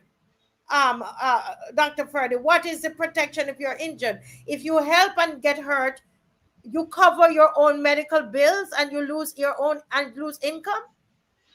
Well, you'll recall, Marcia, when I raised this on Monday, that former Senator Glenn Murray made the point that not even the police have medical insurance.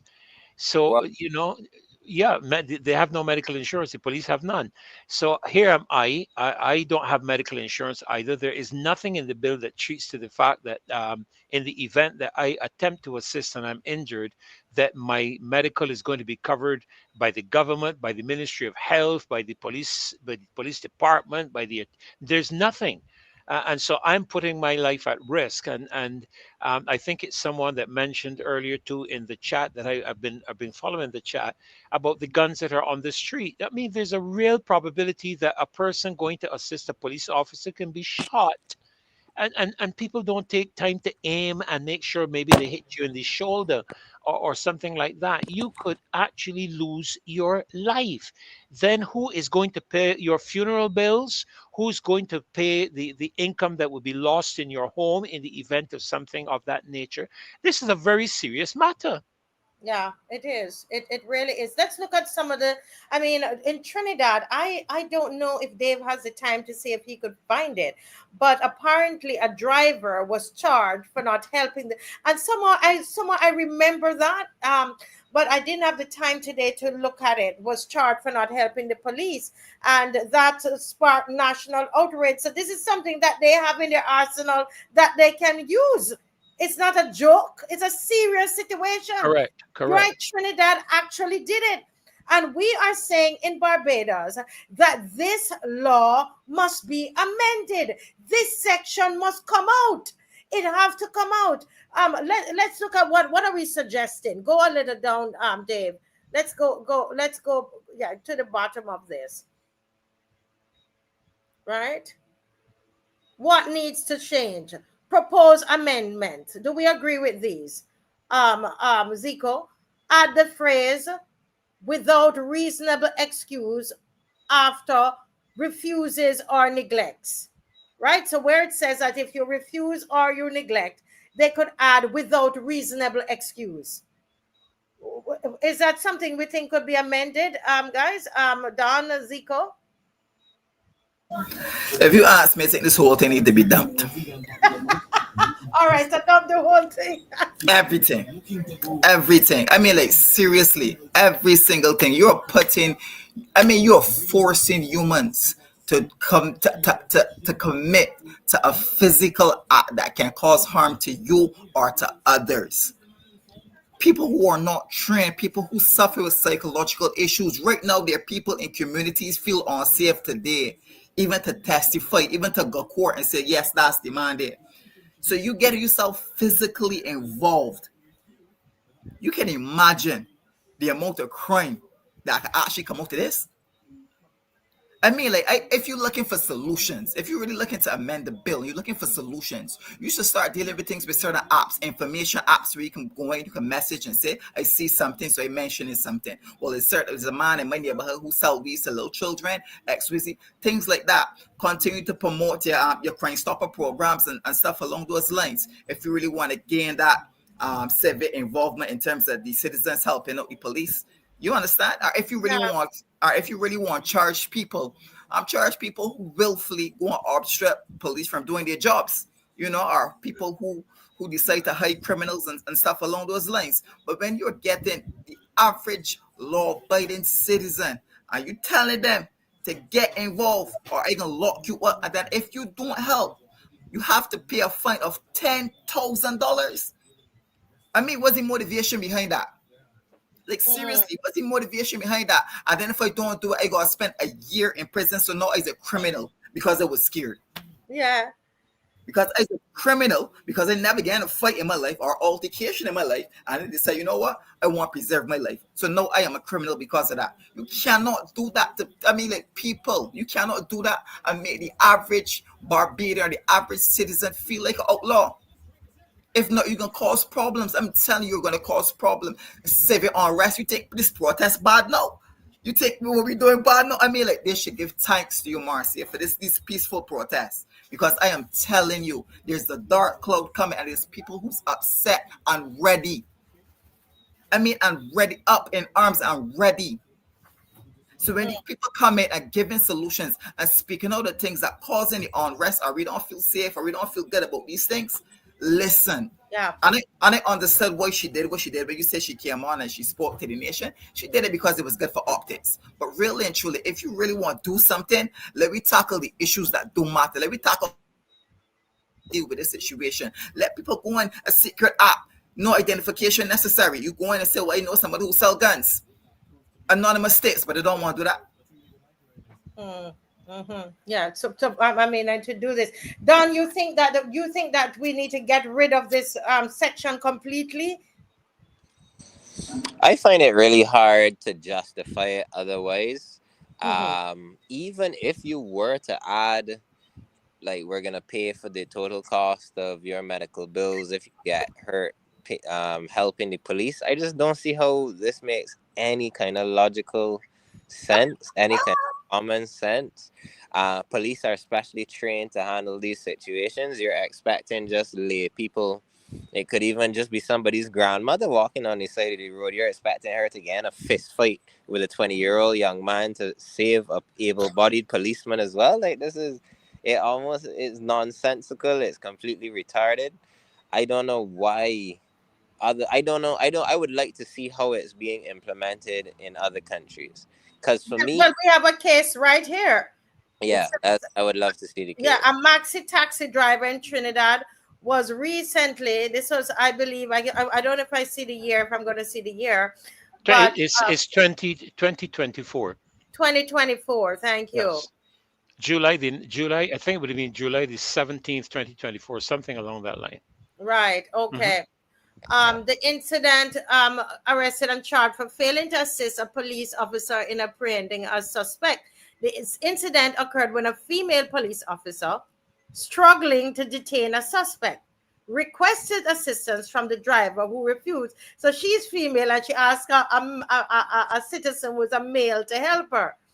The driver was subsequently arrested and charged under Section 60 of the Police Service Act, which allows for the arrest and prosecution of individuals who refuse to assist police officers in the execution of their duties. This incident unfolded at City Gate, Port of Spain, where the female officer attempted to search a man who appeared suspicious. When the man resisted, she called on the driver for assistance, but he refused, citing concerns about potential repercussions. The same thing ZICO saying. The driver was subsequently arrested the following day and is currently on bail, according to Trinidad Guardian. Listen, I am telling you, and this created an uproar in Trinidad. And what ZICO is saying is that it's not going to be pretty in Barbados, because we are here and we are talking to you peacefully right now, right, about this. But this is not going to go very well. It is what he's saying. And you know, Don, this is one of the things that we are marching about on Saturday, for this section to be removed. We want the section removed from the bill, is what we're saying. Not even removed, because listening to you all, I realize it don't make any sense. It Oh my! I would definitely go for the full removal. I don't see how you could amend this for it to make sense in any way, shape, or form. But Marcia, whenever the last time when we were complaining about the cyber crimes bill, they changed the fines from 7 years to 10 years in jail, and it's 70,000 to 100,000. So if they hear us complaining about this, they might take the fine from 1 year in jail to 5 years in jail. They might do the opposite of what everybody asking for. But that's the thing I don't understand. And while I ask this question, I want to hear from everybody who's in the chat. Is this something we need to? This is another another one of these laws that we need them to scratch this section out completely. We want section 68 come out completely. Is that what we're saying? Let me see the comment in the comment section, please. But I don't understand. I mean, all of these laws, when you look at them, they are so draconian.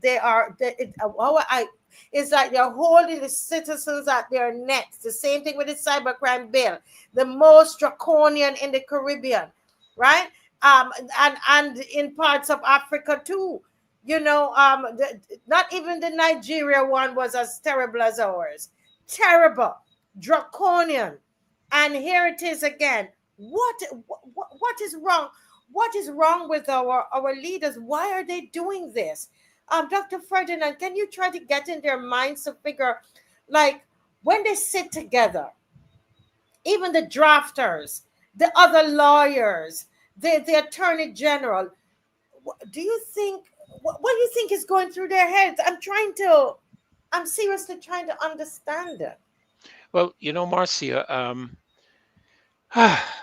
I had an exchange with someone who was very intimately involved in the parliamentary and cabinet group of the government, and fundamentally, they're not able to express what they really think about a matter in terms of opposition, because if they do, they're ostracized. They are put aside by everybody. They're considered out there a lone individual. They're penalized.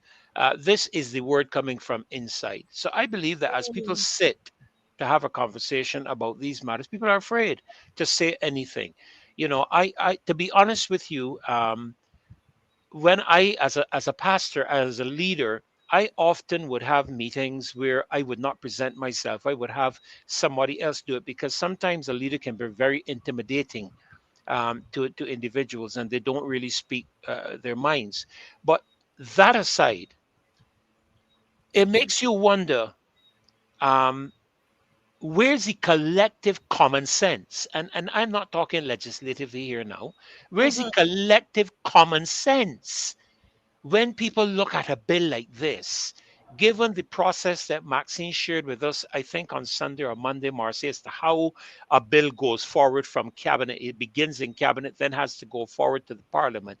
Given how that process has to take place, it is hard for one to be able, apart from spiritual insanity, apart from demonic suggestions and diabolical speaking into a spirit of a person, it is hard to understand how a normal human being could sit down and see this as a matter of common sense. It just makes no sense.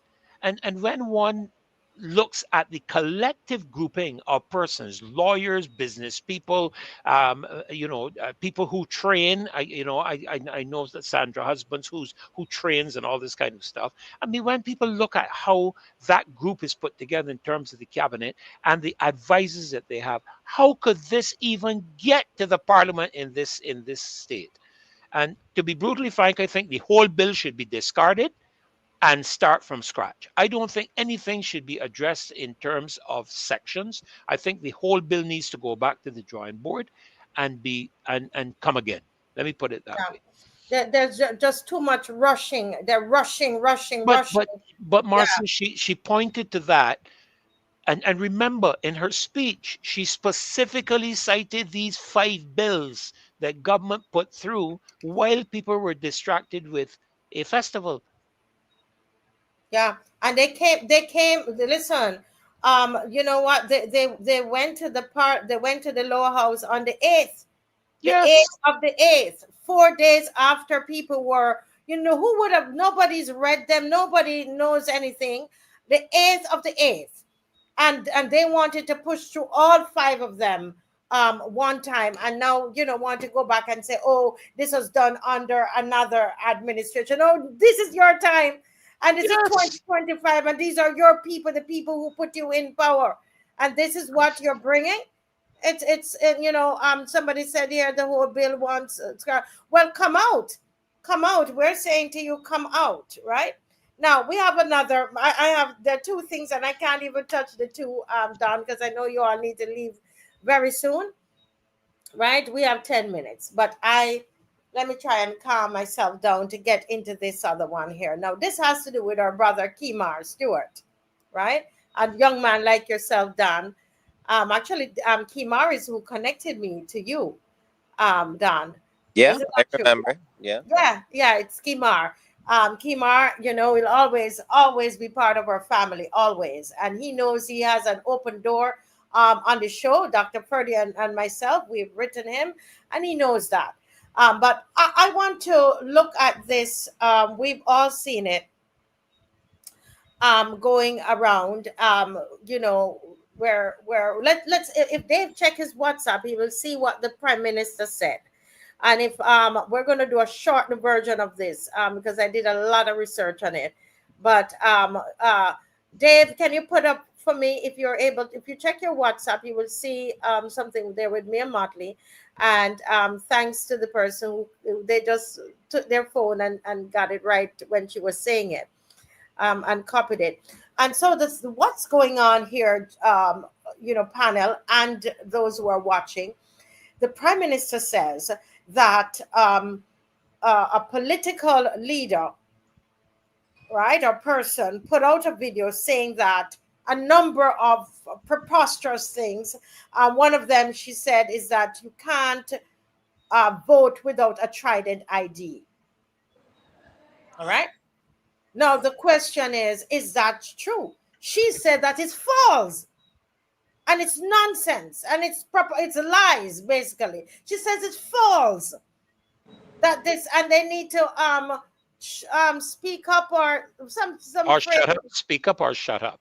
Speak up or shut up. Okay? Put up or shut up. Put up the evidence, yeah. Yeah, put up. So put up the evidence or shut up. So the question is our brother Kemar Stewart correct?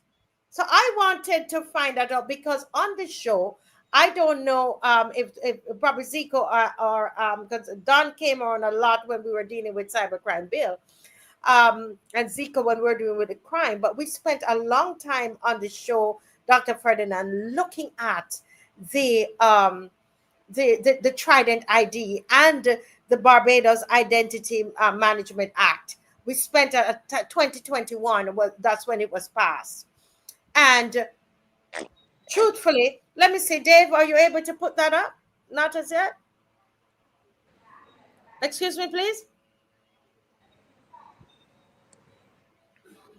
Okay, the one I sent, let me do, because I really want to play that.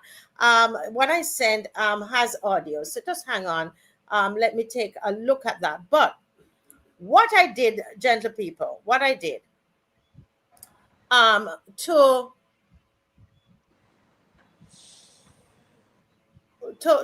just go straight to it, I went to the Electoral and Boundaries Commission website, okay? And I acted as though I wanted to register. So here am I. I'm going to register to vote. Dave, you could check your WhatsApp again and see if that's the video you're talking about. And when I went there, this is what it said. Okay, so we can see for ourselves if our brother Kemar is making things up. Can you see my screen, Dr. Freddie? Yes. It says the Barbados Electoral Department, and this is their website. They have a number here that you can call. And right here you have the EBC, Electoral and Boundaries Commission Assistant. It says, hello, I am EBC Assistant, a virtual assistant. I can assist you with questions about elections in Barbados, such as where you're registered to vote, etc. And I ask it, Do I need a Trident ID in order to register to vote in Barbados? Okay? And this is what it says. To register, this is from the website. Following? To register to vote in Barbados, you need to comply with the provisions of the Representation of the People Act and the regulations relating to the registration of electors. The Chief Electoral Officer supervises the registration process, and a registering officer is appointed for each constituency. Now, this is it. Now, the new Trident ID, which replaces the old Barbados ID, is necessary for various services, including voting. Therefore, having a Trident ID card is essential for the registration process. So this is what the Barbados Electoral Department is saying. EBC is saying that the Trident ID is essential for the registration process. Any comments on that, anybody? Well, Marcia, clearly from what Kimar has indicated, from what the Prime Minister has responded, and from what you have just read, I think it is clearly expressed. You have to have a Trident ID card. That is what it says. You can only go by what is written on the electoral and electoral barbados.gov.bb website, and you have articulated it as it is there. So for the Prime Minister to stand up and indicate that, and I followed with you, Marcia. I asked the question, and the answer is, my question was, do I need the Trident ID card to vote in Barbados? The answer, yes. So that is clear. There is no lying going on here, and there's no interpretation. You know, very often when it comes to legal matters, it is often left up to interpretation because lawyers and legal persons see things a little different than the regular citizen. But this is a clear response. Yes, the Trident ID card is required to vote in Barbados. Right. Now, but there is so let's bring in another point here. Now, there are two laws that are operating here. It's the Registration of People Act, and there is the Barbados Identity Management Act, BIMA, right? Now, those two. Now, according to the Representation of Peoples Act, you need, in order to register, you need your ID, and the ID in this particular case, because they have now, according to that BIMA, that act, the Barbados Identity Management Act, the Trident ID is supposed to replace the old IDs. But if we remember that the Prime Minister said what? We can go ahead and use the old ID, right? We can use the old ID, and they gave us, I'm going to show you the article. I believe I have it here. I will share my screen. Up to January 2024. January 2024, right? January 2024. Now, the big thing is, and I'm so glad that this discussion has come back up, because January 2024 has gone. Are we still using the old ID? Are we still allowed to use it? That was when they were phasing that out, and they were allowing you to, to use that up until January 2024. Now, if an election were to be called because of this here, and the only reason you see that they said, they kept pushing back the deadline, but because of the activism, because the Barbados Identity Act, as far as they're concerned, the old ID is no more. This is now the Trident ID. However, there was activism. There was lots of marches. We use this show to, speak to a lot of people about it, etc. lots of writing of letters, just like what we are doing with the wiretapping, cybercrime bill, etc. We have been fighting a long time. The deadline was pushed back, right? So now we are able to access certain services, most services, with our old ID card. The big question is, when is that going to change? Because they said it was January 2024. This is now August 2025. And we're still walking around with the old ID. I still have my old ID, right?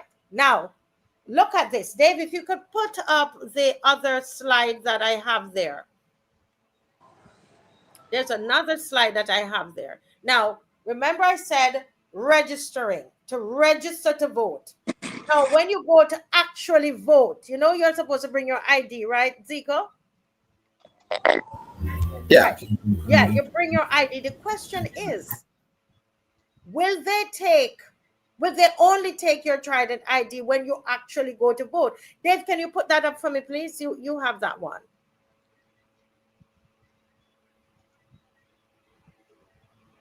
Let's see if you can get that one up. Thank you. No? Okay, just hang on.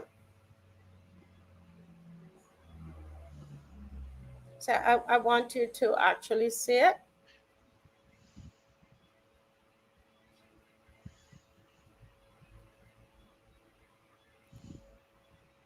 All right, just hang on, folks, because I want you to see what my research came up with.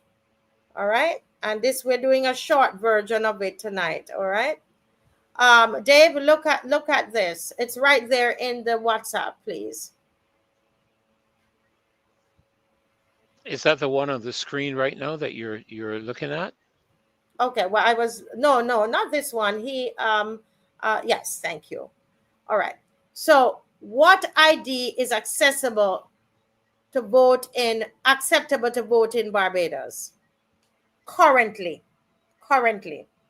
Now, not the future, because we know what's going to happen in the future. The old IDs, no, but you have your Trident ID presented. This is the primary ID used for voting. Okay? Your primary ID for voting. This is what AI spit this out. We put all the bills in. We put in the Barbados, the Identity Act bill in. We put in the Representation of People Act in, and this is what it spits out. If you have your Trident ID, you present it. This is the primary ID that is used for voting in Barbados.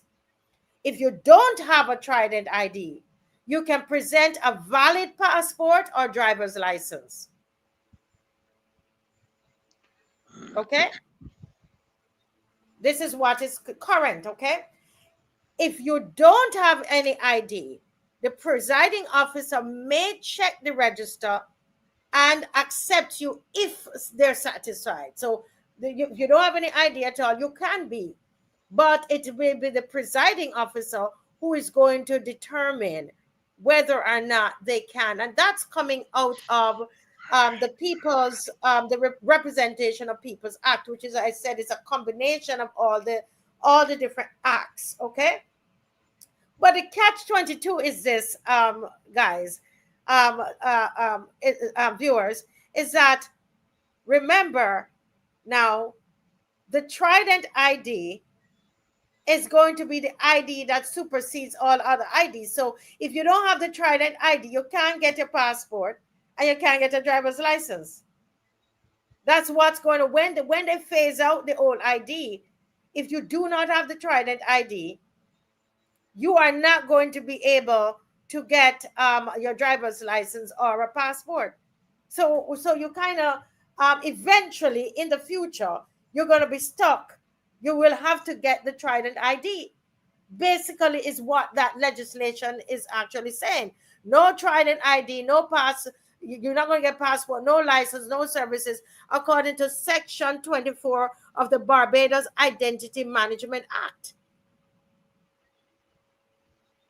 So currently, at the moment, you're able to, if you know, for voting purposes, after you've registered, you can use your passport or your driver's license. The only thing that eventually you're not going to be able to get that, according to the section 24(1) and 2, you can't get that unless you have your Trident ID. You can't get the passport or the license, and we know all the different services, but we will not, we don't have enough time to go into all of that tonight. Okay, so I just wanted to say that and leave that there. Okay, and we will get back into this on Friday, but we have to go into we're into St. Joseph. We have to look at some stuff there. I think Victor is in. Yes, Victor Lewis is here, which we're going to do. But any final thoughts on that, and then give it before we go. Yes. What I would like to say before we go is this. This is why independent media is very, very important. When you sit down and you listen, I can give credit to really raised you. The Prime Minister is a very eloquent speaker. I mean, like, passionate and eloquent. And if you don't do your due diligence, or you don't pay attention and read and do research for yourself, and don't just lock yourself in an echo chamber. I mean, like, go out and look for the information and look for the news and get both sides and weigh them and see, well, is this critical thinking? This makes sense.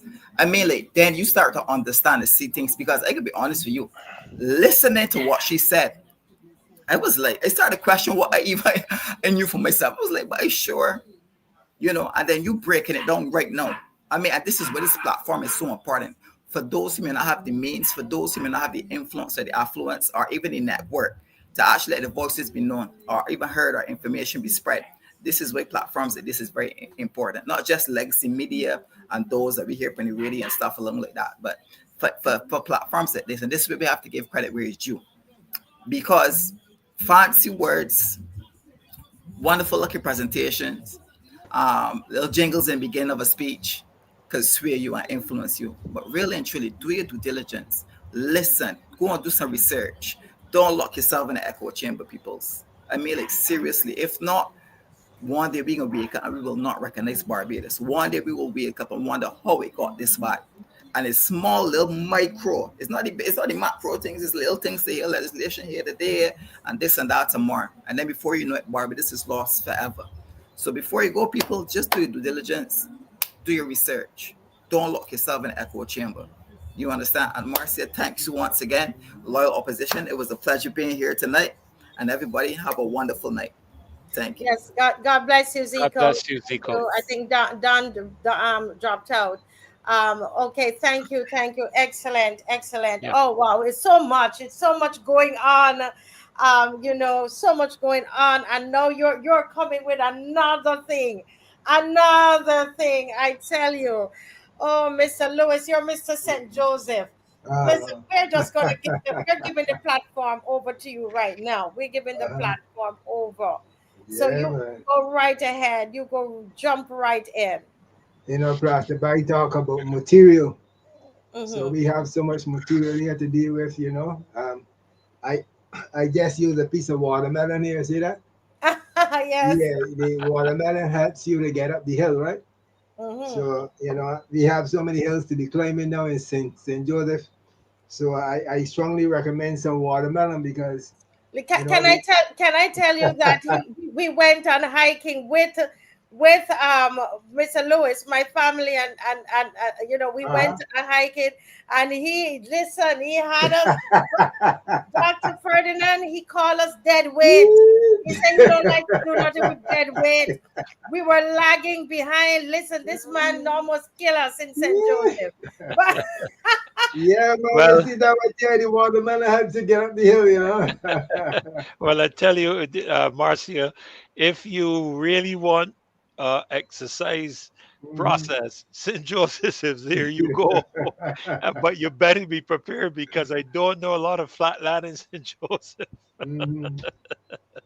You know, yeah, but on a more serious note, you know, good to see you. Yeah, good night to the loyal opposition, you know, and Dr. Ferdinand and Marcia, certainly. We're seeing some serious problems now in St. Joseph, you know, and it really hurts me. I mean, you know, I would come around here and enjoy myself and you know, chit chat and talk. But this one hit deep. You know, when I can drive the roads of St. Joseph now and see the changes, you know, I would have been over to Melvin's Hill yesterday, and I went over there today. You know, and if you can see the challenges that these folks are encountering, if you can see the amount of traffic now that is ending up on the East Coast Road, and when you're traversing Joy Road and Horse Hill, the density of traffic now with people just seeking to get from one side of Melvin's Hill to another. And if you have a vehicle, you know, that's what you got to do, you know. And it's just so sad. I have some residents, you know, Marcia, you know, do look into your WhatsApp, you know, Yes, let me and you check. know, yeah, and I I would have said to Dave, there are so many individuals today, you know, that wanted to talk, wanted to say something. They feel so hurt because of what is happening in St. Joseph, you know. Before I forget, anyway, let me just mention this one a little later down. But Dave, I wanted to put up, yeah, this lady here, you know, before you start the video, Dave, I had to park my vehicle at the top of Melvin's Hill and walk down to Parks Road. And on my way back up, I see this lady trekking, you know. I mean, she was stopping in the hill, you know, stopping in the hill, just trying to get her way up the hill. And she said to me later, you know, that I have to go up there and meet my brother. Because the brother has now to come with the car and stop at the top of the hill. She has to walk from Parks Road up the hill to meet him up there. My belief is now that they have to drive right around, because if they're transporting things, they will have to drive right around. You know, but I would allow you to just listen. There are three of them.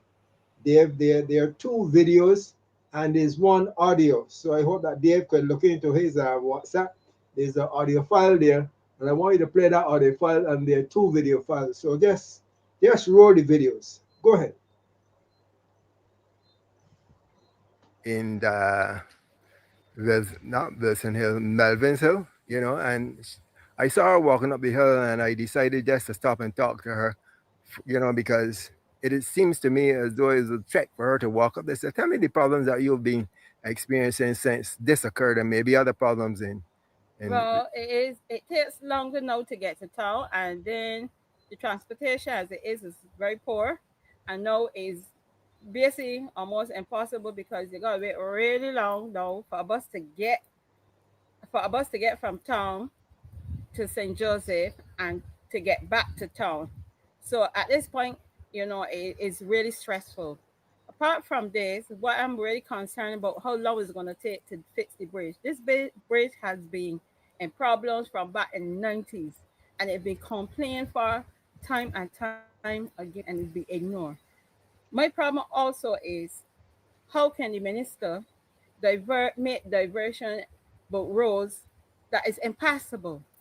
Springfield, nobody can pass Springfield. It's impossible. Those roads are bad. The Ridge Road is bad. And we have been complaining about St. Joseph's Road for a long, long time. And it's hurtful to see that we being neglected. I would like really something to be done because they got people that actually have to get to town, go to work, in and out of the country, especially in St. Joseph. This main road here is very, very important. People from St. Andrew pass this bridge. The Shoei bus come out here. This is the best route for the Shoei bus. Any other route is really um, take longer and more traffic on mornings. This be up and down this bridge. We spoke about a problem relative to folks going to work and they had to, divert. And it's harder for them now. They got to find a lot of ways out. So tell me what you had to do in order to get them sorted out in terms of work is concerned. Well, I am not working right now, but my family that is working, they actually move out. They're actually planning on moving out to St. Joseph. So they're leaving St. Joseph? They're planning to leave St. Joseph to the road fix. They said they can't be handling this on mornings like this, diversion like that. The gas, they're looking at the gas, they're looking at the conditions, and we didn't have to with the traffic, blah blah. And you know, I could sympathize with them. If they got to go, they got to go. Right. Because at this thing, this is a problem. This is really a problem. That's what I'm saying. All right. So yeah. You spoke to me about a crack under the bridge. Oh yeah. For years there have been a crack under this bridge. If you look here to the front and also the bridge coming into the bridge, there's also a line along the bridge. So this bridge always have a long time wanting maintenance, and nobody have not come and check it, look at it, nothing. It's been talked about more than one time, and nobody show up to look, to analyze, to see what is going on. Mm-hmm. So St. Joseph continues to be a place then that neglected. Yes. Right. Even further down from the bridge, at one point, the road break where they come and they put some makeshift thing there, and that was it. Mm-hmm. So that's an upper parts. That is just above that is just below the bridge. Oh, just below the bridge, yeah. Right. The road started to head towards the east. To head to Parks Road. Right. So you know these roads, as you can see, the roads need fixing.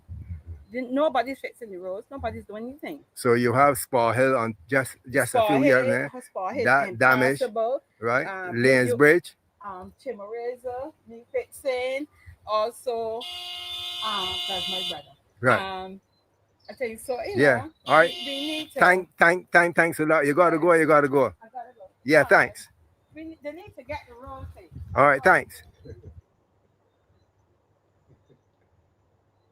We can see there for ourselves, you know, that lady, you know, don't say, well, you're muted, Marcia. Yeah, no, great job. That's a great job. I didn't get a chance to look at the videos myself, but this is great work. But there was that gentleman, you know, her brother on top of the hill, because he can't drive down the hill, you know, because he can't drive down the hill because there's no way down there to turn around for him. So he's on top of the hill, beckoning her to come up, because he has now got to pick her up to take her somewhere else, you know. So she has been denied the opportunity where he could have driven down the hill in order to collect, you know. I would advise a lot of people, you know, to go and see this bridge. I went there and I looked into that hole, and it will shock you the state of underneath the bridge. And the lady just now spoke of the crack on the other side of the bridge.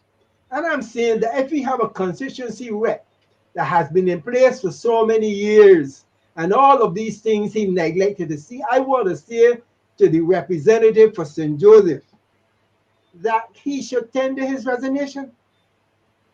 He has disappointed the people of St. Joseph. They are hurt, and I can see it. You know, go to the next video. Wow. As David's bringing up the next video, I wrote what she said. Oh, you're ready there? Melvin's Bridge, and she wants to tell us as to the problems she experienced this morning. Are you hearing? Are you hearing, Doctor? This is an audio file. This is an audio file. Go right ahead, Dave. Start from the top. Okay, we understand now. Thank you, Dave. Good morning. I'm here with Miss Franklin at Melvin's Bridge, and she wants to tell us as to the problems she experienced this morning, Wednesday morning, seeking to access this area. Go ahead now. Well, this morning I had to leave home and go to St. Philip. I had to go through Newton's Crescent, and the road is very, very bad. Going down a hill that is very narrow, you have to drive with due care and attention. I had to go all the way over to Parsill, through Yagshill, up Parsill, before I can get back onto the route where I'm accustomed. And it was very, very challenging. It took me at least half an hour to get back where I was supposed to be. And it's not easy. It's not easy. I had to leave home early. I had children to drop off. It was not an easy task. And I'm appealing to the powers that be that they should really, really make a serious effort into doing the Melvin's Hill Bridge. Right, so you don't only have Melvin's Hill Bridge, but you have Lanes Bridge, you have so many other bridges, so many other areas that has been affected. What problems did you really experience? Because I realized you had to park your car on the upper area of Melvin's, and I saw you walking down. So, you know, why is it that in this day and age you have to be doing that in order to get on with your domestic life? But I have to go back out this evening, and I really, really don't want to have to take that journey again. So I opted for the easier option, even though it's challenging to park the car on the top of the hill and walk home. This evening, when I'm ready to go again, I have to repeat the trek up the hill, and it's not easy. It's not easy. No, and it is not. If the rain was falling and we're joining the rainy season now, you know, there is no shelter. You know, nothing. Nothing. It is sad. It is sad. And recently we had a little water outage. That would be another issue. If with the bridge being up and the tankers having to get access in this area. Yes. Right. So the tankers now must do what you did this morning. So the tankers must drive around Gaxel, you know, and come all up to Springfield to come to you on this side of the bridge. I don't think they'll be able to come through Springfield. They might have to use the spring to Dark Hole, the other side. Right. And it is so unfortunate with all that traffic on the road. All right. Thanks a whole lot for I noticed when the bridge, when it changed, shortly after the Chinese came and pushed away all the bush from there. I don't know what testing they were doing, but shortly after that bush was removed from there. When you drove over the bridge, you could really feel it shifting. You will see the vehicles would go up in the air, but levitate. Yes. This from the time the Chinese pushed away that bush. I mean, with the Coggins Hill being reconstructed, the majority of that material, heavy traffic, yes, coming over this bridge. So nobody took that into consideration. That could have contributed to what we have here today. Whole collapsing. Yes, sir. Right. All the heavy material, heavy equipment, all the marl and the sand and what's not came across this bridge. Right. And that could have been one of the major contributing factors to why we are in the position we are in today. All right. Thanks a whole lot. You are welcome, sir. Wow. Wow. That is before we go into the, because that's been going through my head. I wonder if it was the development that was happening there, you know, in that area. But before we even jump into that there, because I know Dr. Purdy want to jump in that, I wanted to ask about the tankers. What is she saying about tankers? Explain. I don't understand that. You know, if you lost water and the water tankers have to come to give you water at your residence, when they get to the top of Melvin's Hill and you at the bottom, God help you, you gotta walk up the hill with the bucket, all right, or bring your car then down through the crescent, through Springfield, down the ridge, up Gagsel, up Joy Road, up Horsell. You're coming across Coffee Gully, you're coming across Timber Razor, and then you can go to the top Melvin's and collect your water and take that road back home. And God help you. God help you. Yes, God help you if you're gonna travel more than once.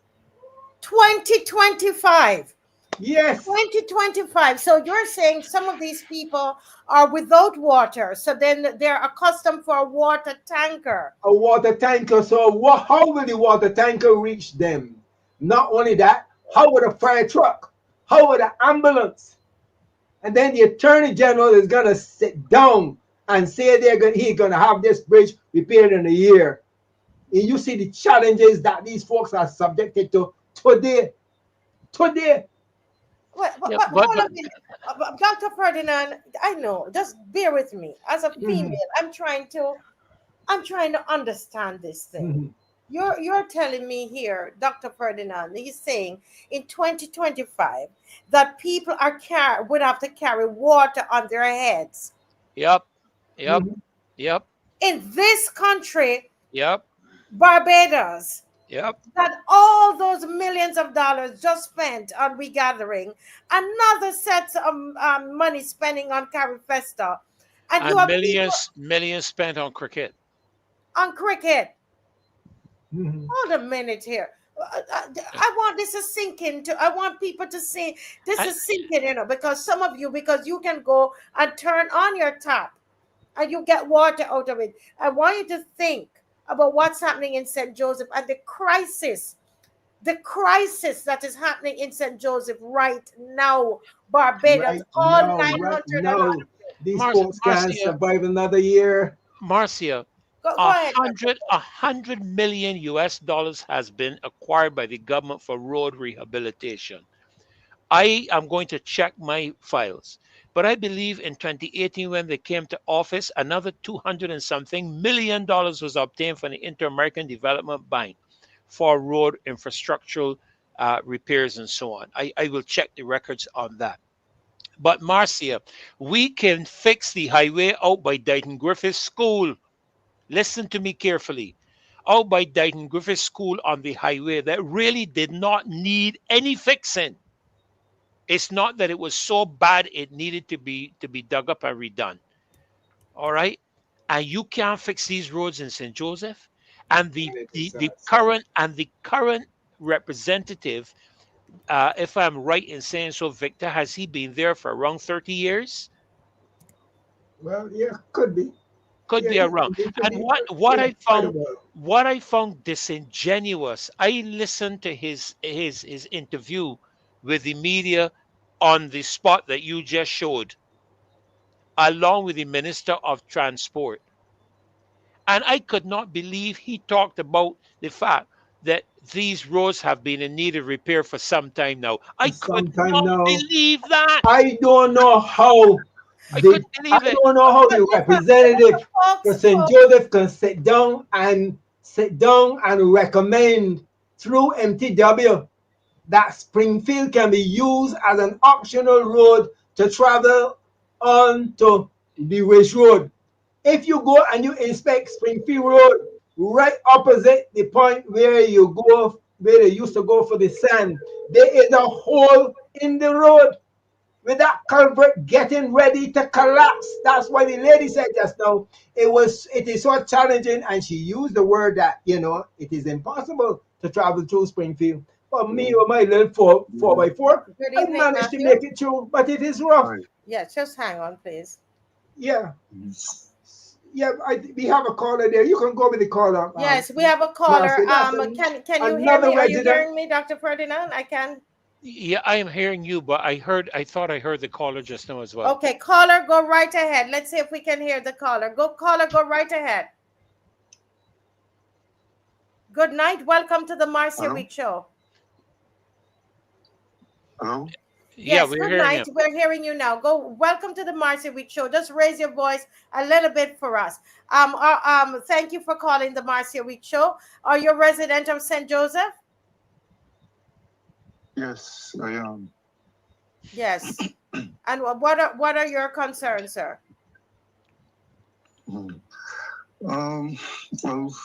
my concerns, as a resident, I would say I'm 53 years old, and I called a calling program there only yesterday, and I also got some calls from people asking me about my contribution, though it was like small. They thought that it was important. And the importance of it has to do with, for me, I like to state up front, I'm not political. I like to deal with policies. Yes. So not politics. Yes. But thus far, for me, all honesty, I think St. Joseph has been the stepchild of most politicians. And to date, I wrote something here asking what are the policies for the upliftment of the people of St. Joseph. So that's a question that I would like to put to anyone, someone that can show me in black and white what are the policies from way back when to 2025. And if I must be specific or to bring it home, within this last administration from 2018, when the new government took over, what has been on the cards for the upliftment of the people of St. Joseph? I can see nothing. Nothing has been happening. Nothing. And it has been happening for a long time. He's right. But caller, somebody might say, well, you had some great roads there. Some roads were done. This is near where Joe's River, that area. You had some roads. You remember there was a dangerous area there, and you had some roads done there. When was that done? Oh Lord. I think that was done probably. I don't recall. Okay, somebody's responding here. Then they said it was done by David Thompson. That is the entire Joe's River New Road. That's the road I was speaking of. I know the road you're speaking of, but I don't consider that to be. Well, that was nothing major, Marcia. Any real import for the people of St. Joseph. That road, today, a lot of people still afraid to travel through it at night for the pitch blackness of it. It is pitch black. It's through the woods. It's through the. I don't even see fireflies up in there. Yeah, it really just goes. It really just goes around. It is pitch black. Around the problematic road. It's just a diversion to go around the problematic road. It was done in a hurry. I was told that it was done to make someone else look good as a candidate running for St. Joseph. But that I'm not party to that. I can say that as fast as it was finished, it was breaking up. Yes, I see that it's breaking up. So we don't need hurry down things. The bridge was condemned.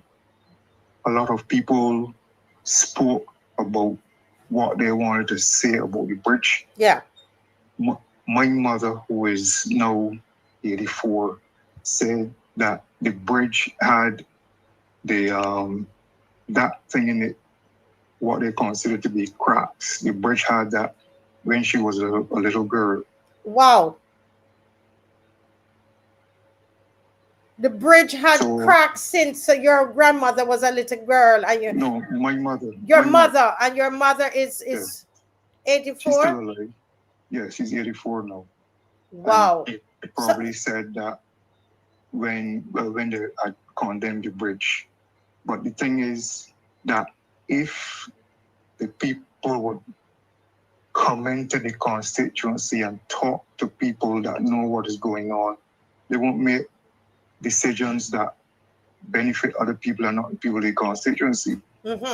Because the money that was spent to cut out the forest could have been spent on some other thing to benefit people less fortunate, people and children and that kind of stuff in the area. So caller, I'm slowing you down deliberately because we want to make sure we understand what you're saying. So you're saying that considerable amount of money was spent in St. Joseph to cut down the forest? Well, that's where the road was cut. The road cut through the forest. Yeah. Okay. Yeah, that was for the And alternative asphalt route. was placed basically on, I don't know, compacted dirt or something, because that's why it's shifting. Yeah. It's shifting from within a few weeks of that being done. Water was springing up somewhere, and water authority came to dig it to see whether or not it was a burst main. It was not. There was no main there. Wow. The people, I witnessed mud and rocks being dumped into a hole and compacted on top of mud. It was folly. I saw that for myself. I started and saw what they were doing. Who is there? Who did that? Well, the road was done by. It wasn't done by MTW. I think it was the street. I think it was a government project. And so their way of fixing the problem was to put in, you said, put mud, dump rocks on the mud? Rocks are dumped on mud rocks and all kind of things. And then put borrowing on top. It was basically a band-aid. And the ridge road was done the same way. To ooze out again. Oh my goodness. No, it wasn't that probably. And this has nothing to do with me being disgruntled or ungrateful. I'm a man that I believe in being fair. What burns me is that after so many years, right now, I'm not even sure how many years now the constituency office in St. Joseph is closed. How long has it been closed? Who was told that it is closed? Is it a secret that it's closed? Well, I don't know. You can't. There's no representation. The word duly elected representative, it is a term. It is not a practice. It's just a term. Someone has been duly elected to represent St. Joseph, full stop. There's no representation going on in this place. And when people have to say things about it, you are deemed as a B or whatever, that then get what you want and all kind of nonsense. People want policies that will uplift the people. Yes. Not politics. Yes. Not things that will happen for friends. And as I was told yesterday, foot soldiers. There are foot soldiers out there, belong to the representative. You can talk to them. Foot soldiers were not elected to represent St. Joseph. So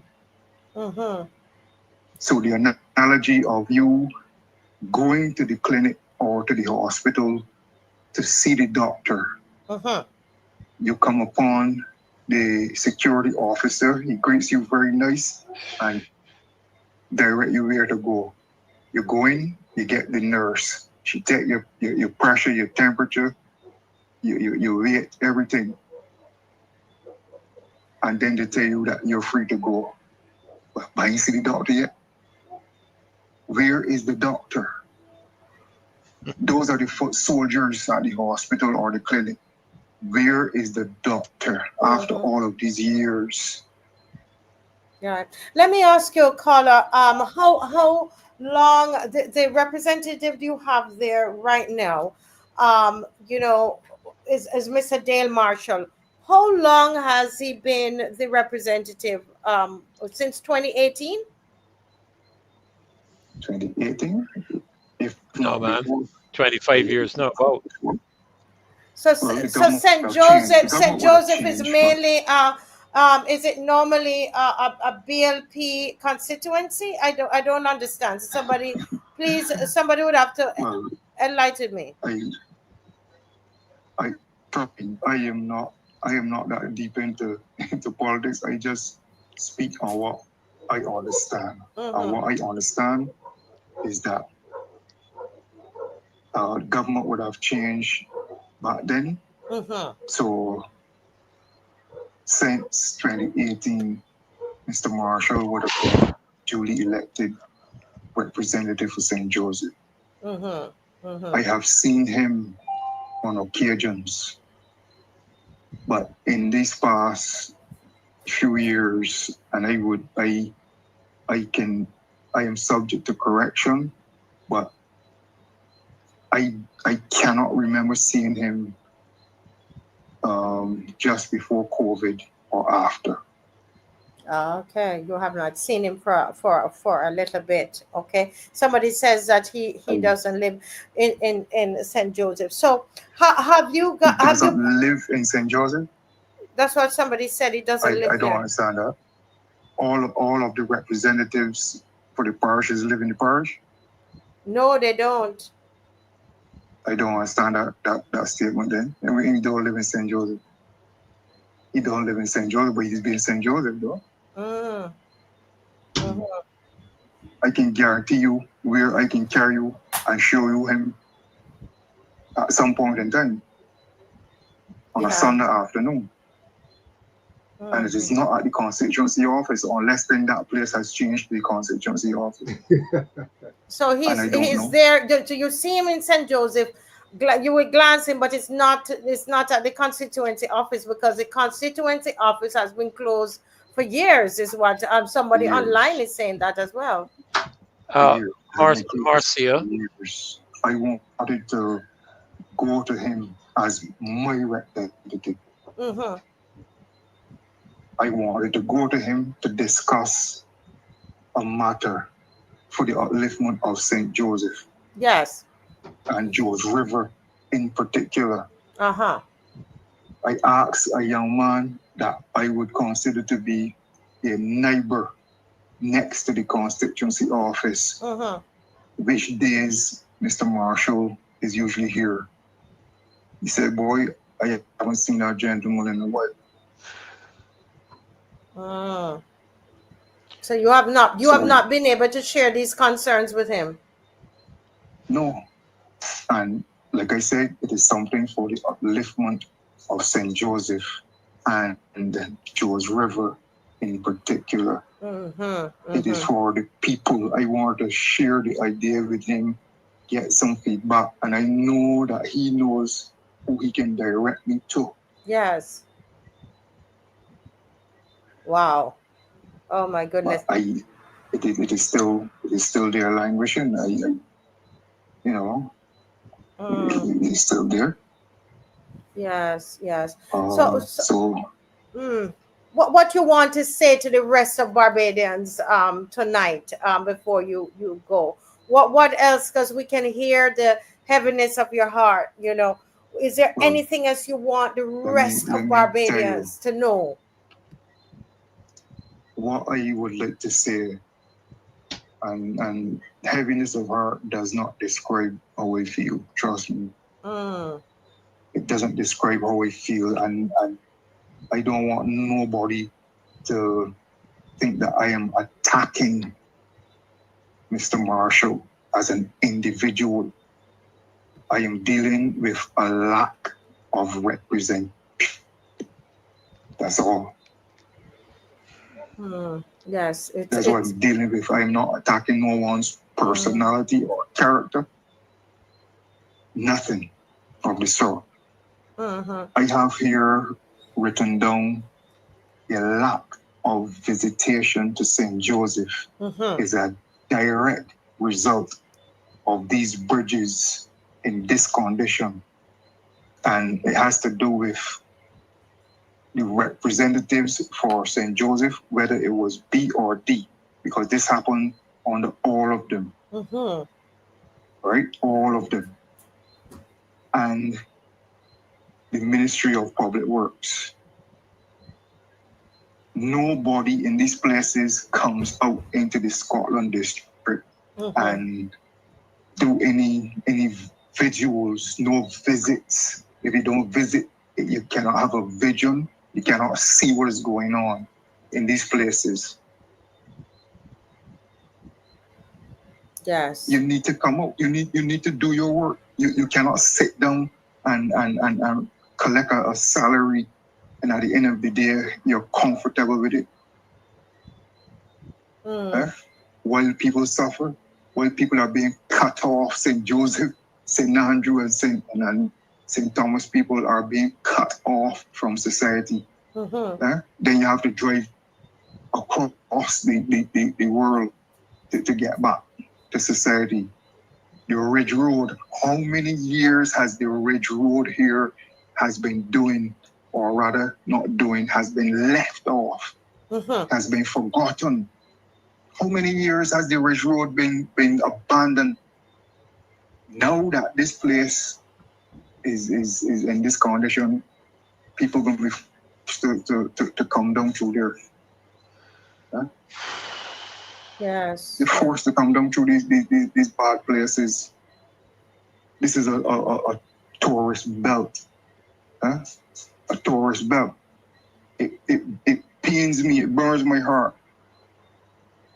And, well, who want to misunderstand me can misunderstand me. But I'm dealing with tourism. I'm not dealing with anything local. Yes, I want to see improvement for locals and tourists. So, like, let me say that up front. But you know what pains me? To see white people sitting down on the ground at the bus stop in the sun, waiting for a bus to go to Bathsheba, and there's none. So what I did one day is stop and put some in my car and carry them down to Bathsheba. Wow. But this is a very serious situation, and I want to ask you, caller, because I know that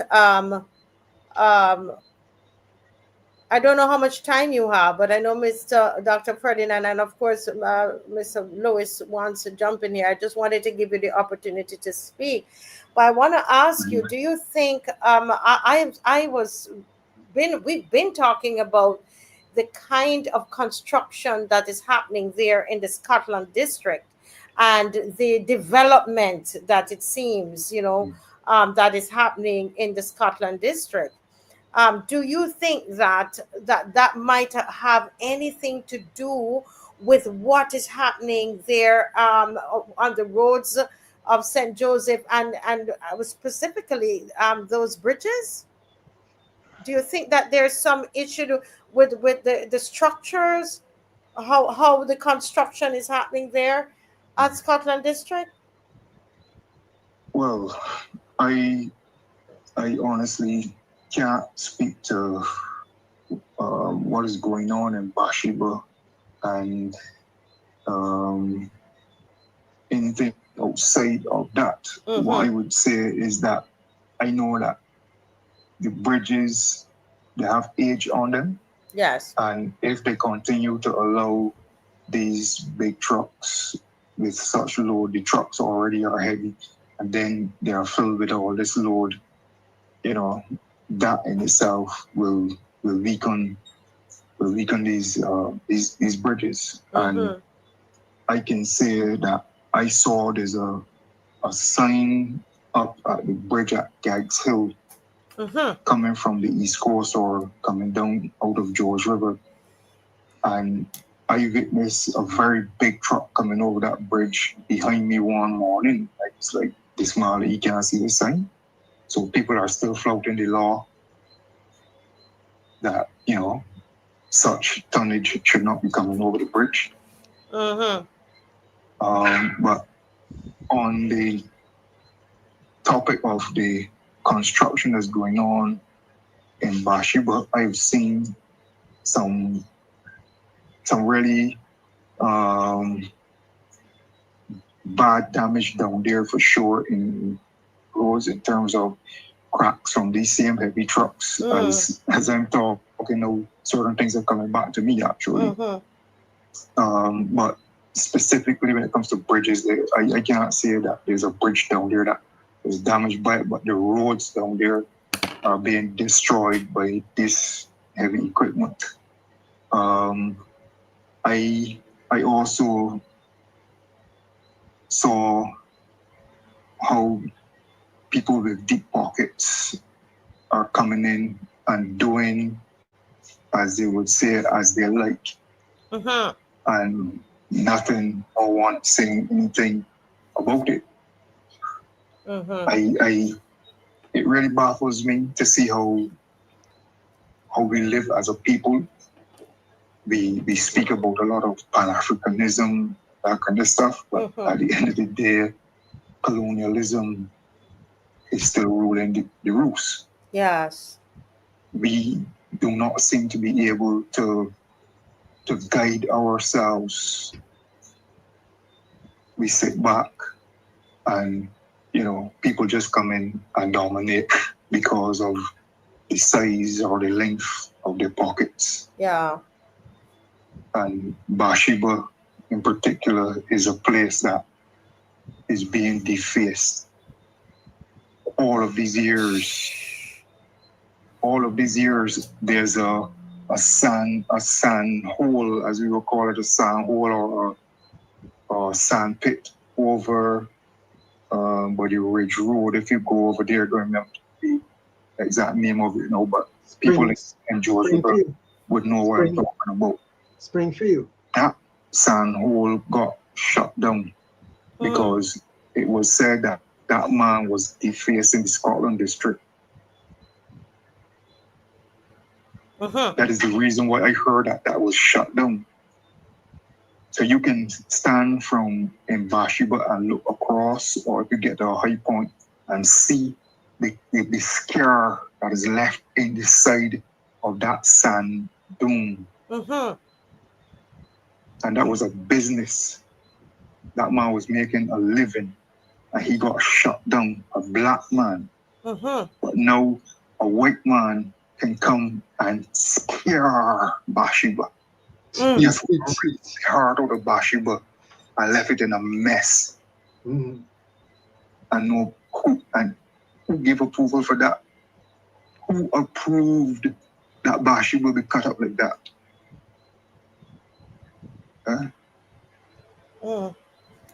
You own land, yes, it is your land, but you don't have the right to come and do such a thing to the Scotland district.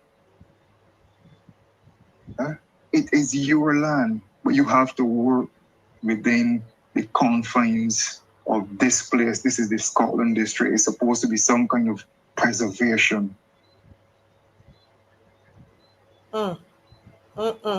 This is caller. Oh my God! I tell you, I mean, let me bring in your fellow St. Joseph. Well, these two guys, I think, Dr. Ferdinand that grew up there at some point. But let me go to Victor. Victor, let's keep the caller on the line once he's okay, and let's have a discussion. What do you want to say? My heart hurts, my Barbadian people. It just hurts. It might hurt me too. It really hurt me. Can you is it me, Dave? I'm not. Can anybody hear Victor? Yep, I'm hearing Victor. You're hearing him. I'm not hearing it. It's probably my sound. Go ahead. That area, the caller is Springfield. I want Dave to go back to that other video though. This one here now is the Coffee Gully, and that area now where you see the two cans on the left, that bridge now is getting ready to collapse. So when that area collapses, the actual rerouting from Chimborazo will come to an end. They'll come to an end when this one now finally damaged, and that's the last straw. So you had conversations just now about Springfield, and Springfield, that is when you come down from the Crescent, and that is recommended as one of the rerouting paths. And it is sad. It is sad. You know, it really hurts my heart to see that that road could be recommended, but there are no other options. There are no other options. And I need for another program to come back because I heard the pain in the caller's voice just now. And as he rightfully said, Springfield was shut down as a sand area owned by a black man because it was defacing the Scotland district. And if you can see now what's happening in St. Joseph. But I want another program to deal with what's happening in Cattle Wash. Because what's happening in Cattle Wash now, there are proposals to build lots blocking out the window to the sea in Cattle Wash. But that's another program. You need to bring me back for that one, you know, because that one also really hurts and digs deep, just as I heard in that caller's voice just now. And we be asking a question now about Mr. Joseph Goodman as to why why we should give him the right to rebuild here. Another black man that they want to really put under the bus, under the bus. You know, it is sad. But I want you to go to the next resident. I want to keep my mouth shut and let the residents speak. Play this one, Dave. Go ahead.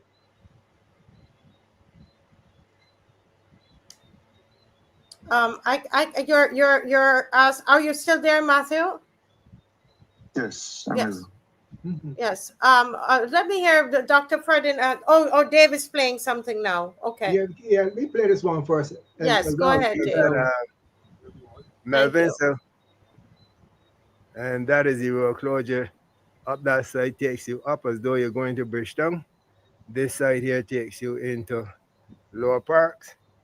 And this side over here takes you into Upper Parks. I have with me one of the folks from St. Joseph.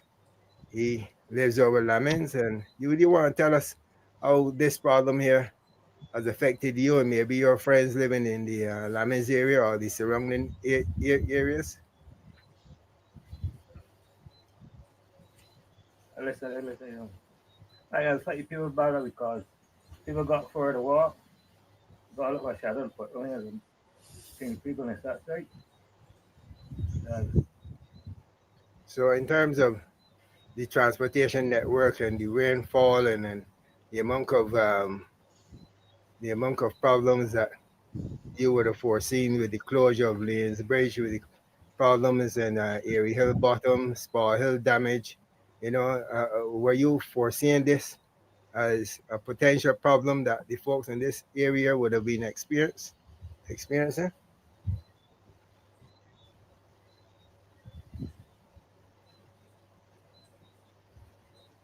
Yeah.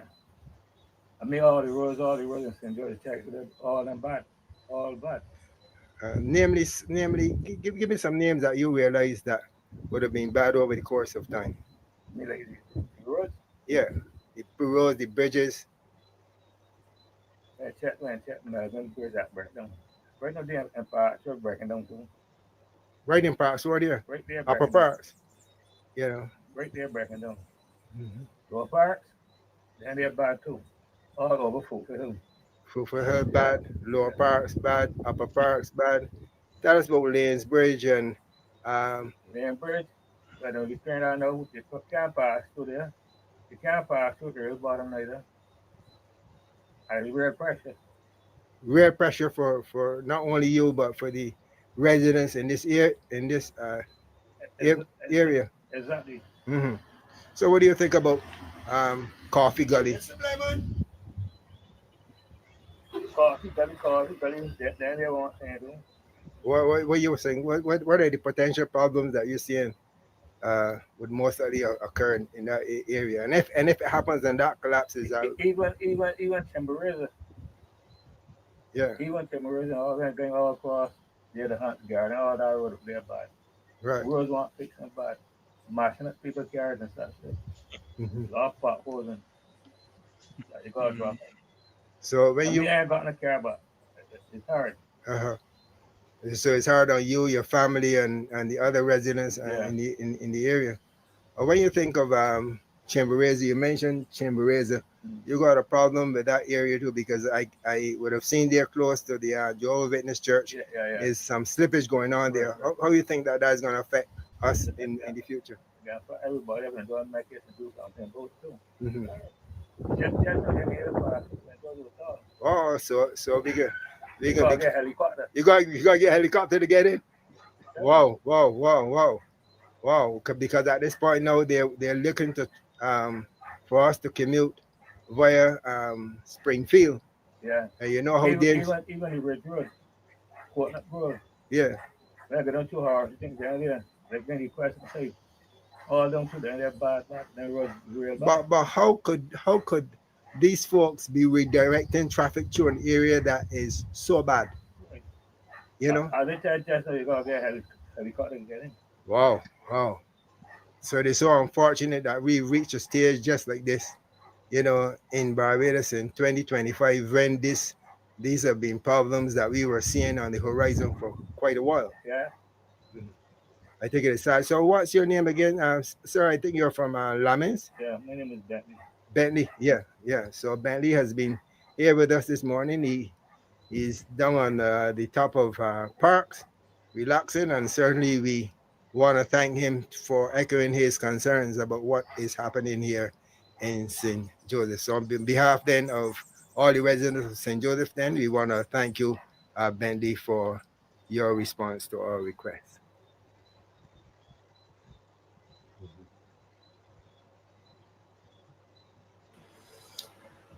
Whew, this is heavy. Yeah, man. This is heavy. Dr. Ferdinand, I know we don't have, listen, we got to go for 10 minutes more. This because he came in late. This is a heavy stuff. This is heavy stuff. Dr. Ferdinand, go ahead. Marcia, I'm going to be plain. Mr. Marshall has represented St. Joseph since 2008.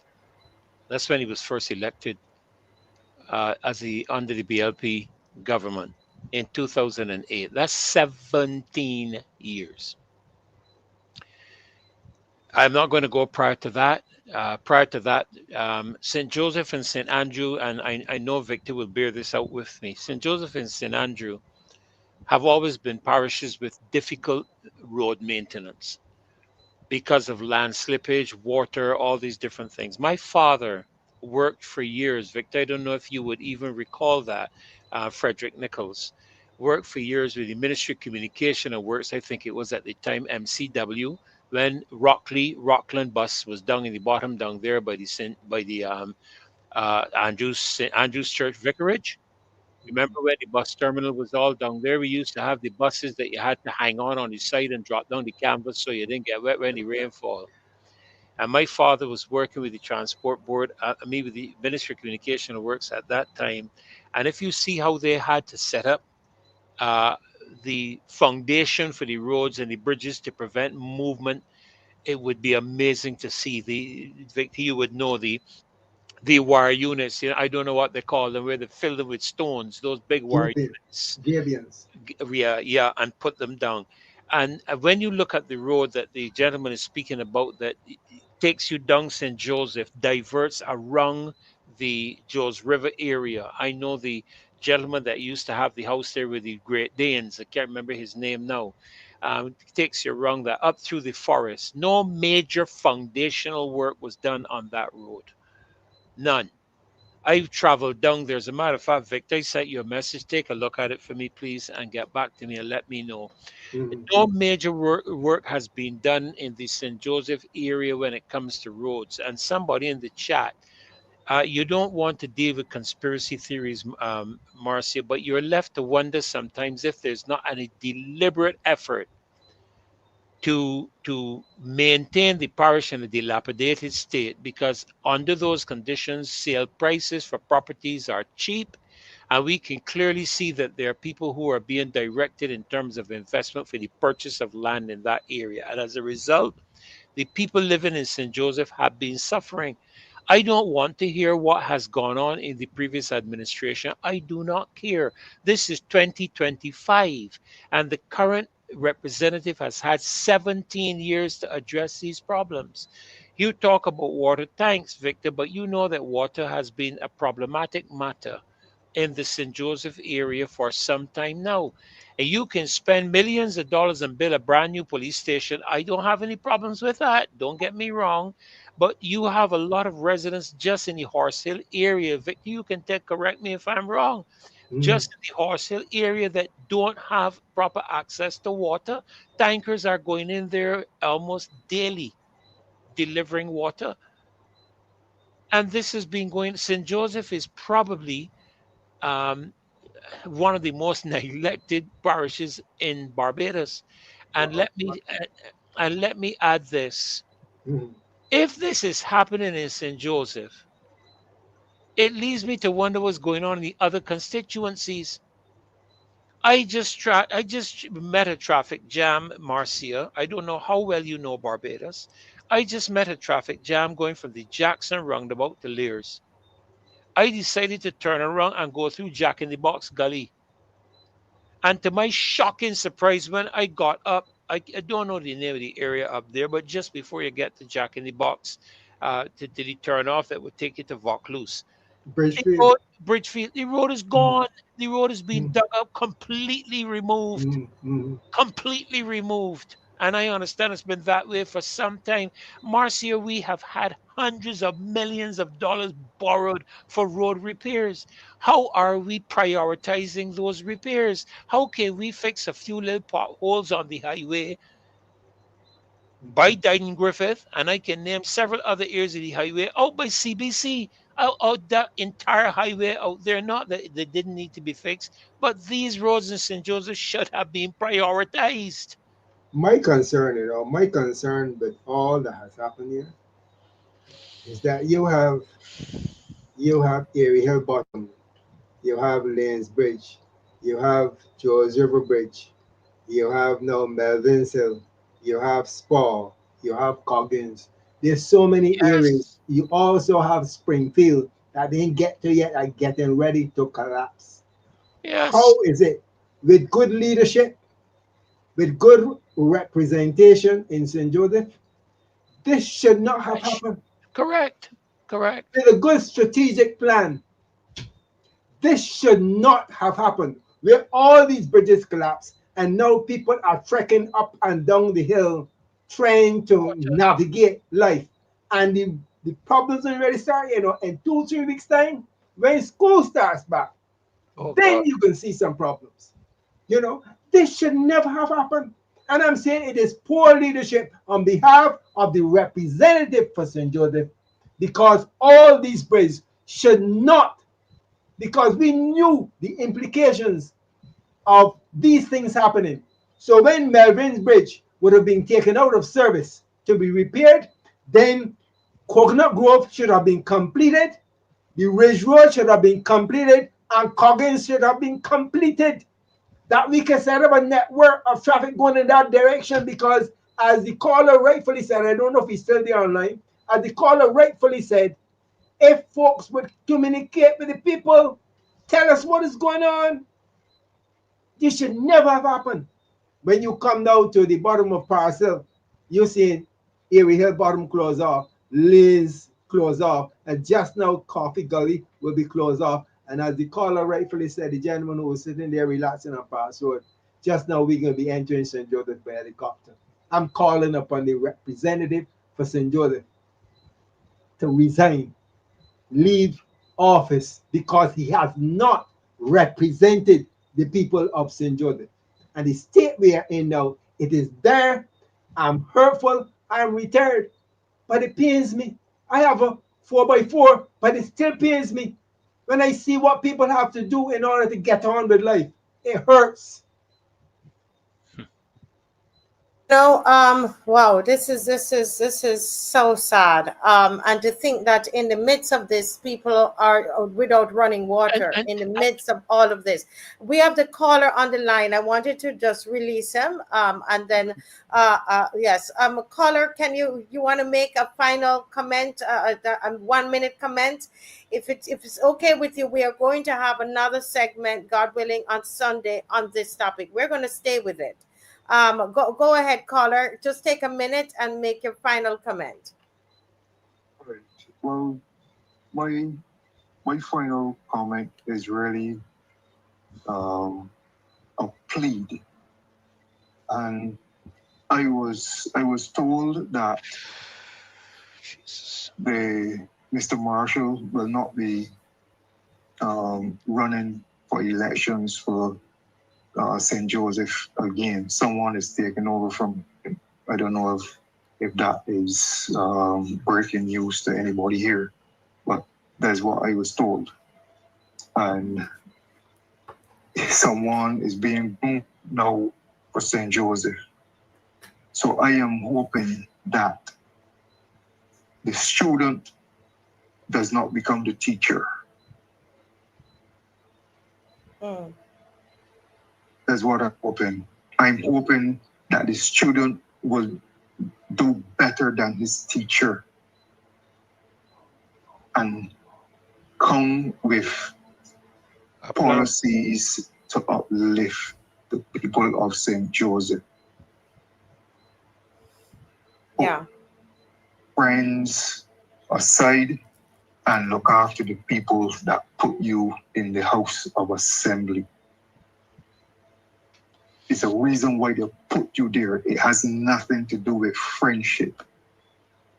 It is representation that they're asking for.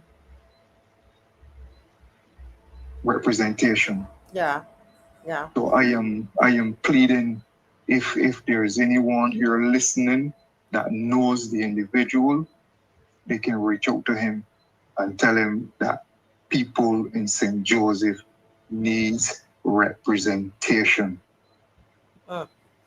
You know, I tell you, I hear you, and I want to say to you, first of all, thank you for being so candid, so open, so vulnerable with us tonight. We could feel and hear your pain. I'm going to give you a call tomorrow, and and we're going to work some things out, okay? Because sometimes we are looking to people for help, but then it is us. We are the answer. We are our own rescue. It's not who the representative is going to be, and who because you have different candidates there. So we're going to talk. I'm going to have a talk with you and with Mr. Lewis, and you see the Joes River issue. It is citizens in Joes River that's dealing with that. And sometimes we have to take some matters in our own hands, right? And yes, I understand that, but what I'm trying to drive home the point is that politicians are working for the citizens. Yes, correct. Citizens do not work for politicians, and that's what the citizens seem to have failed to understand. I don't know which school they went to learn what they have learned, but my understanding is that you are there to serve me. You are a servant of the people.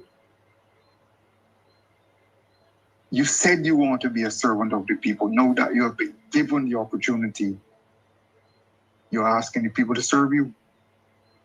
Yeah. Well, I hope that we can have another conversation on this. It's past 10 o'clock. And caller, I want to thank you so much for joining us tonight. Thank you so much. Okay. You're welcome. Yes. All right. Good night. Goodbye. As we close tonight,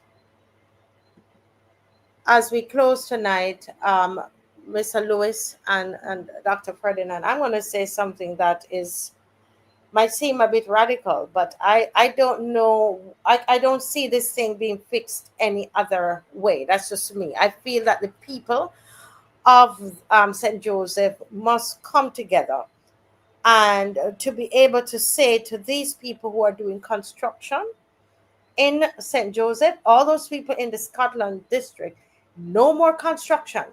No more construction around this place. Stop it. Let us find what is the source of this problem. In addition, all of those developers that are developing St. Joseph, they need to contribute towards this bridge. The people in St. Joseph must stop all of that development. Stop it. Do not let them do another thing inside there. Get serious about this. No more. You can't be, you're developing, look at all of this development that is happening, and then look at how poor people suffering in St. Joseph. Who is it that cannot get to work and have to walk with water in 2025 on top of their heads? Who? Black people, poor people. I say to the people in St. Joseph, stop all of the development. Stop it. Stop it. They never they not lift a nail down there or lift a pan of cement. Because we don't know if it is the construction that is causing in terms of the equilibrium and the structure of the place. Give us some answers. And every one of them, the Chinese, all of them, the Australians, let them pay for the bridge. 1 year what? 1 year? 1 year? The people must suffer for 1 year? Absolutely not. This is one time. I'm telling you, if you don't get militant with them, I'm telling you, you're gonna see what's gonna happen. All those people gonna be out of there in the year, and you're gonna see what happened. They move in and take over that place. I'm sorry, but that is what I think. And I'm telling you, this talking around, it's no, because if it is the Scotland district that is causing this, what they're doing to the Scotland, the things that are not supposed to happen, is it what they're doing to the environment that is causing this? Yes, there was a problem all these years, but we don't know if it's connected. Let them stop it all. What gonna happen to St. Joseph when they mash it up? Anyway, sorry, but that is my rant about that and my views. Go ahead, Pastor. Don't apologize, Marcia. Don't apologize for your passion. Don't apologize for your fervor. It is needed because these people don't seem to understand until you get aggressive and serious with them. Correct. You appreciate the fact, Victor, right now we have 2 tropical waves, one passing us tonight, and one on the way coming across the schedule to pass through this area by Saturday. Both predicted to bring rainfall. You're talking about going back to school. How are you going to get back to school through the rain? That's the next thing you have to talk about. And then the last comment I want to make, Marcia, and I don't know, Victor, you will have to explore it, but maybe they need to get an injunction to stop all construction in St. Joseph. Maybe you need to get an attorney at law who can go to the courts and get an injunction to stop construction until the proper investigation is done, proper research is done by whoever has to do it. If you're paying millions of dollars for consultants for everything else, you can sure pay the money for a consultant to come in as a top-class engineer. We have some top-class engineers in this country too. I know one of them personally. Let them come and take a look at every one of the problematic areas in St. Joseph and recommend what has to be done. And if you're talking about people having to fix the road, let the Chinese do what the engineers tell them have to be done, or the Australians, or whoever it is, if they have been the cause, or if because of that equilibrium you are speaking of, Marcia, there has been a ripple effect that when you do one thing one place, it affects another, then they should be made to fix it. And that would require some investigation. But I really agree with you. I agree with you. Everything should stop in St. Joseph. Because clearly, nothing ain't going on. So to stop ain't going to be no great impediment to the people, because right now, with everything going on, it's an impediment to the people in their livelihoods. So stop everything. Only to the black poor people, only to them. But everybody is still going on with their lives. They're lucky this is not some other place that I know. I'm telling you, they would never lift a shovel down there. This. Oh boy. Some repair material was ordered for the George River Bridge, there in the area by Dr. Smith, at the Yeah. bottom of that area where they had to use the road to divert through the forest. Material was ordered for that bridge. I want the representative, or should I say a former representative for St. Joseph, to tell us where that material is, Ready because material. I heard that that material is still in the port to repair that bridge. You know, so Wow. the people in St. Joseph, we are not concerned about no optics. I'm not concerned about a beautiful paved road coming down Horsell and coming down Joy Road, you know, to enhance the white man, you know, in Joseph. But Enhance. horse is sliding already, Victor. But that is slipping, you know, all there That by is slipping. all there by St. Joseph Parish Church, you know, Yes, all that that is is slipping all the way slipping. down there, slipping already. But you want to come now, and put in, and you know, I want to say to Michelle, the area coming down Horsell, that is not sidewalk. Those are little retaining walls that they're putting in. And as far as I'm concerned, that's a total waste of money. They're not sidewalks.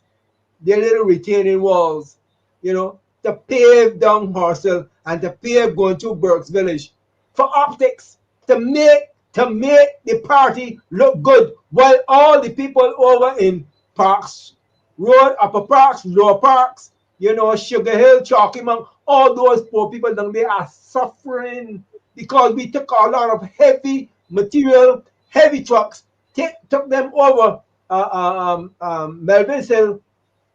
Melvin's Bridge to carry down to Coggins to repair, and now the whole thing collapsed. It made no sense because it tells me clearly that there was no strategic plan in place in order to carry out that work. If there was a strategic plan, this would never have happened. And there was no strategic plan because the representative for St. Joseph abandoned Coconut Grove and now rushing back to it for rescue. They abandoned Springfield and now rushing back to it for rescue. I passed this evening a whole long line of cars at the bottom of Gagsell, and you have now a tractor coming, going up Ridge Road to clear trees to the left and to the right, because as the person rightfully said, that road coming along the ridge is very, very narrow. And as the caller rightfully said, that road has been done by you dig off the mud and put a little asphalt on the top and call it a paved road. That is the road that they have been that has been recommended by MTW for people to travel. And I would want to advise everybody, stay away from Springfield Road because it has a hole in the road and it is getting ready to collapse. Do not go through there.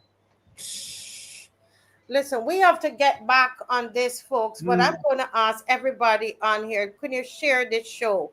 We're going to cut off the part from St. Joseph.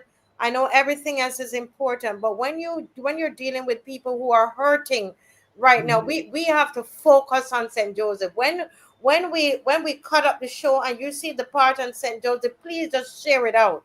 Share out the show. Because I'm telling you, something has to happen. And the people, I'm telling you, a lot of these long talk, you know, they need to know that you mean business. Yep. Right? They need to know that you mean business. Serious business. And it's just like what you see Mr. Victor Lewis is doing. Not over talking, he carried him to court. Right? There's some things, listen. I just think that this is, I've said my piece and I'll continue on Sunday and I will come down. I will talk to you, Mr. Lewis. Yeah. But this is not of God. This is unrighteous. It's unrighteous. I can clearly see. I see what is going on here. I can see it, Dr. Ferdinand, and it is ungodly what is happening here. But anyway, thank you so much, Mr. Lucy. You did such an awesome job. And I know you still have material that it hurts from your heart. You did a great job in the community. And we're going to talk, you know, how we can come down and so on. And Dr. Ferdinand, thank you for joining us. You are the right person because you're connected to, as I felt when I spoke with you, to St. Joseph. So Well, thank you. actually, Marcia, I discovered, Victor, you would know this. There's actually a cemetery called the Nichols Cemetery. In his way. In Hillsville, yeah. Nichols Cemetery is there, you know. But Marcia, I would like to go down myself, and I've messaged. I'd like to go and see this stuff. Yeah, we have to get out. We have to get out of our We homes. have to get there. If it's affecting St. Joseph, this is the very last thing I'm going to say. I really want us to get into this kind of thinking that if it is affecting St. Joseph, it's affecting me. That's what I want, and I want us to go down to St. Joseph like we went down there for Joe's River. You understand? If it's affecting St. Joseph, it's affecting me. Yes. Right? That's the concept that we have, the mindset that we have, and to take this is such a beautiful place. Yeah, beautiful. And they are raping it, pushing the people inland, raping the coast, messing with the Scotland district, and God knows what is happening underneath the earth based on what they're doing. That's right. And then they're going to go away. All this money that they're going to make, the devil is a liar. They will pay for it. They will pay for everything, all of those bridges, by the grace of God. All right, guys, good night and have a good night. Thank you, Dave. Thank you, everybody. God bless. Take care. Marcia Saturday. Bye-bye. Yeah.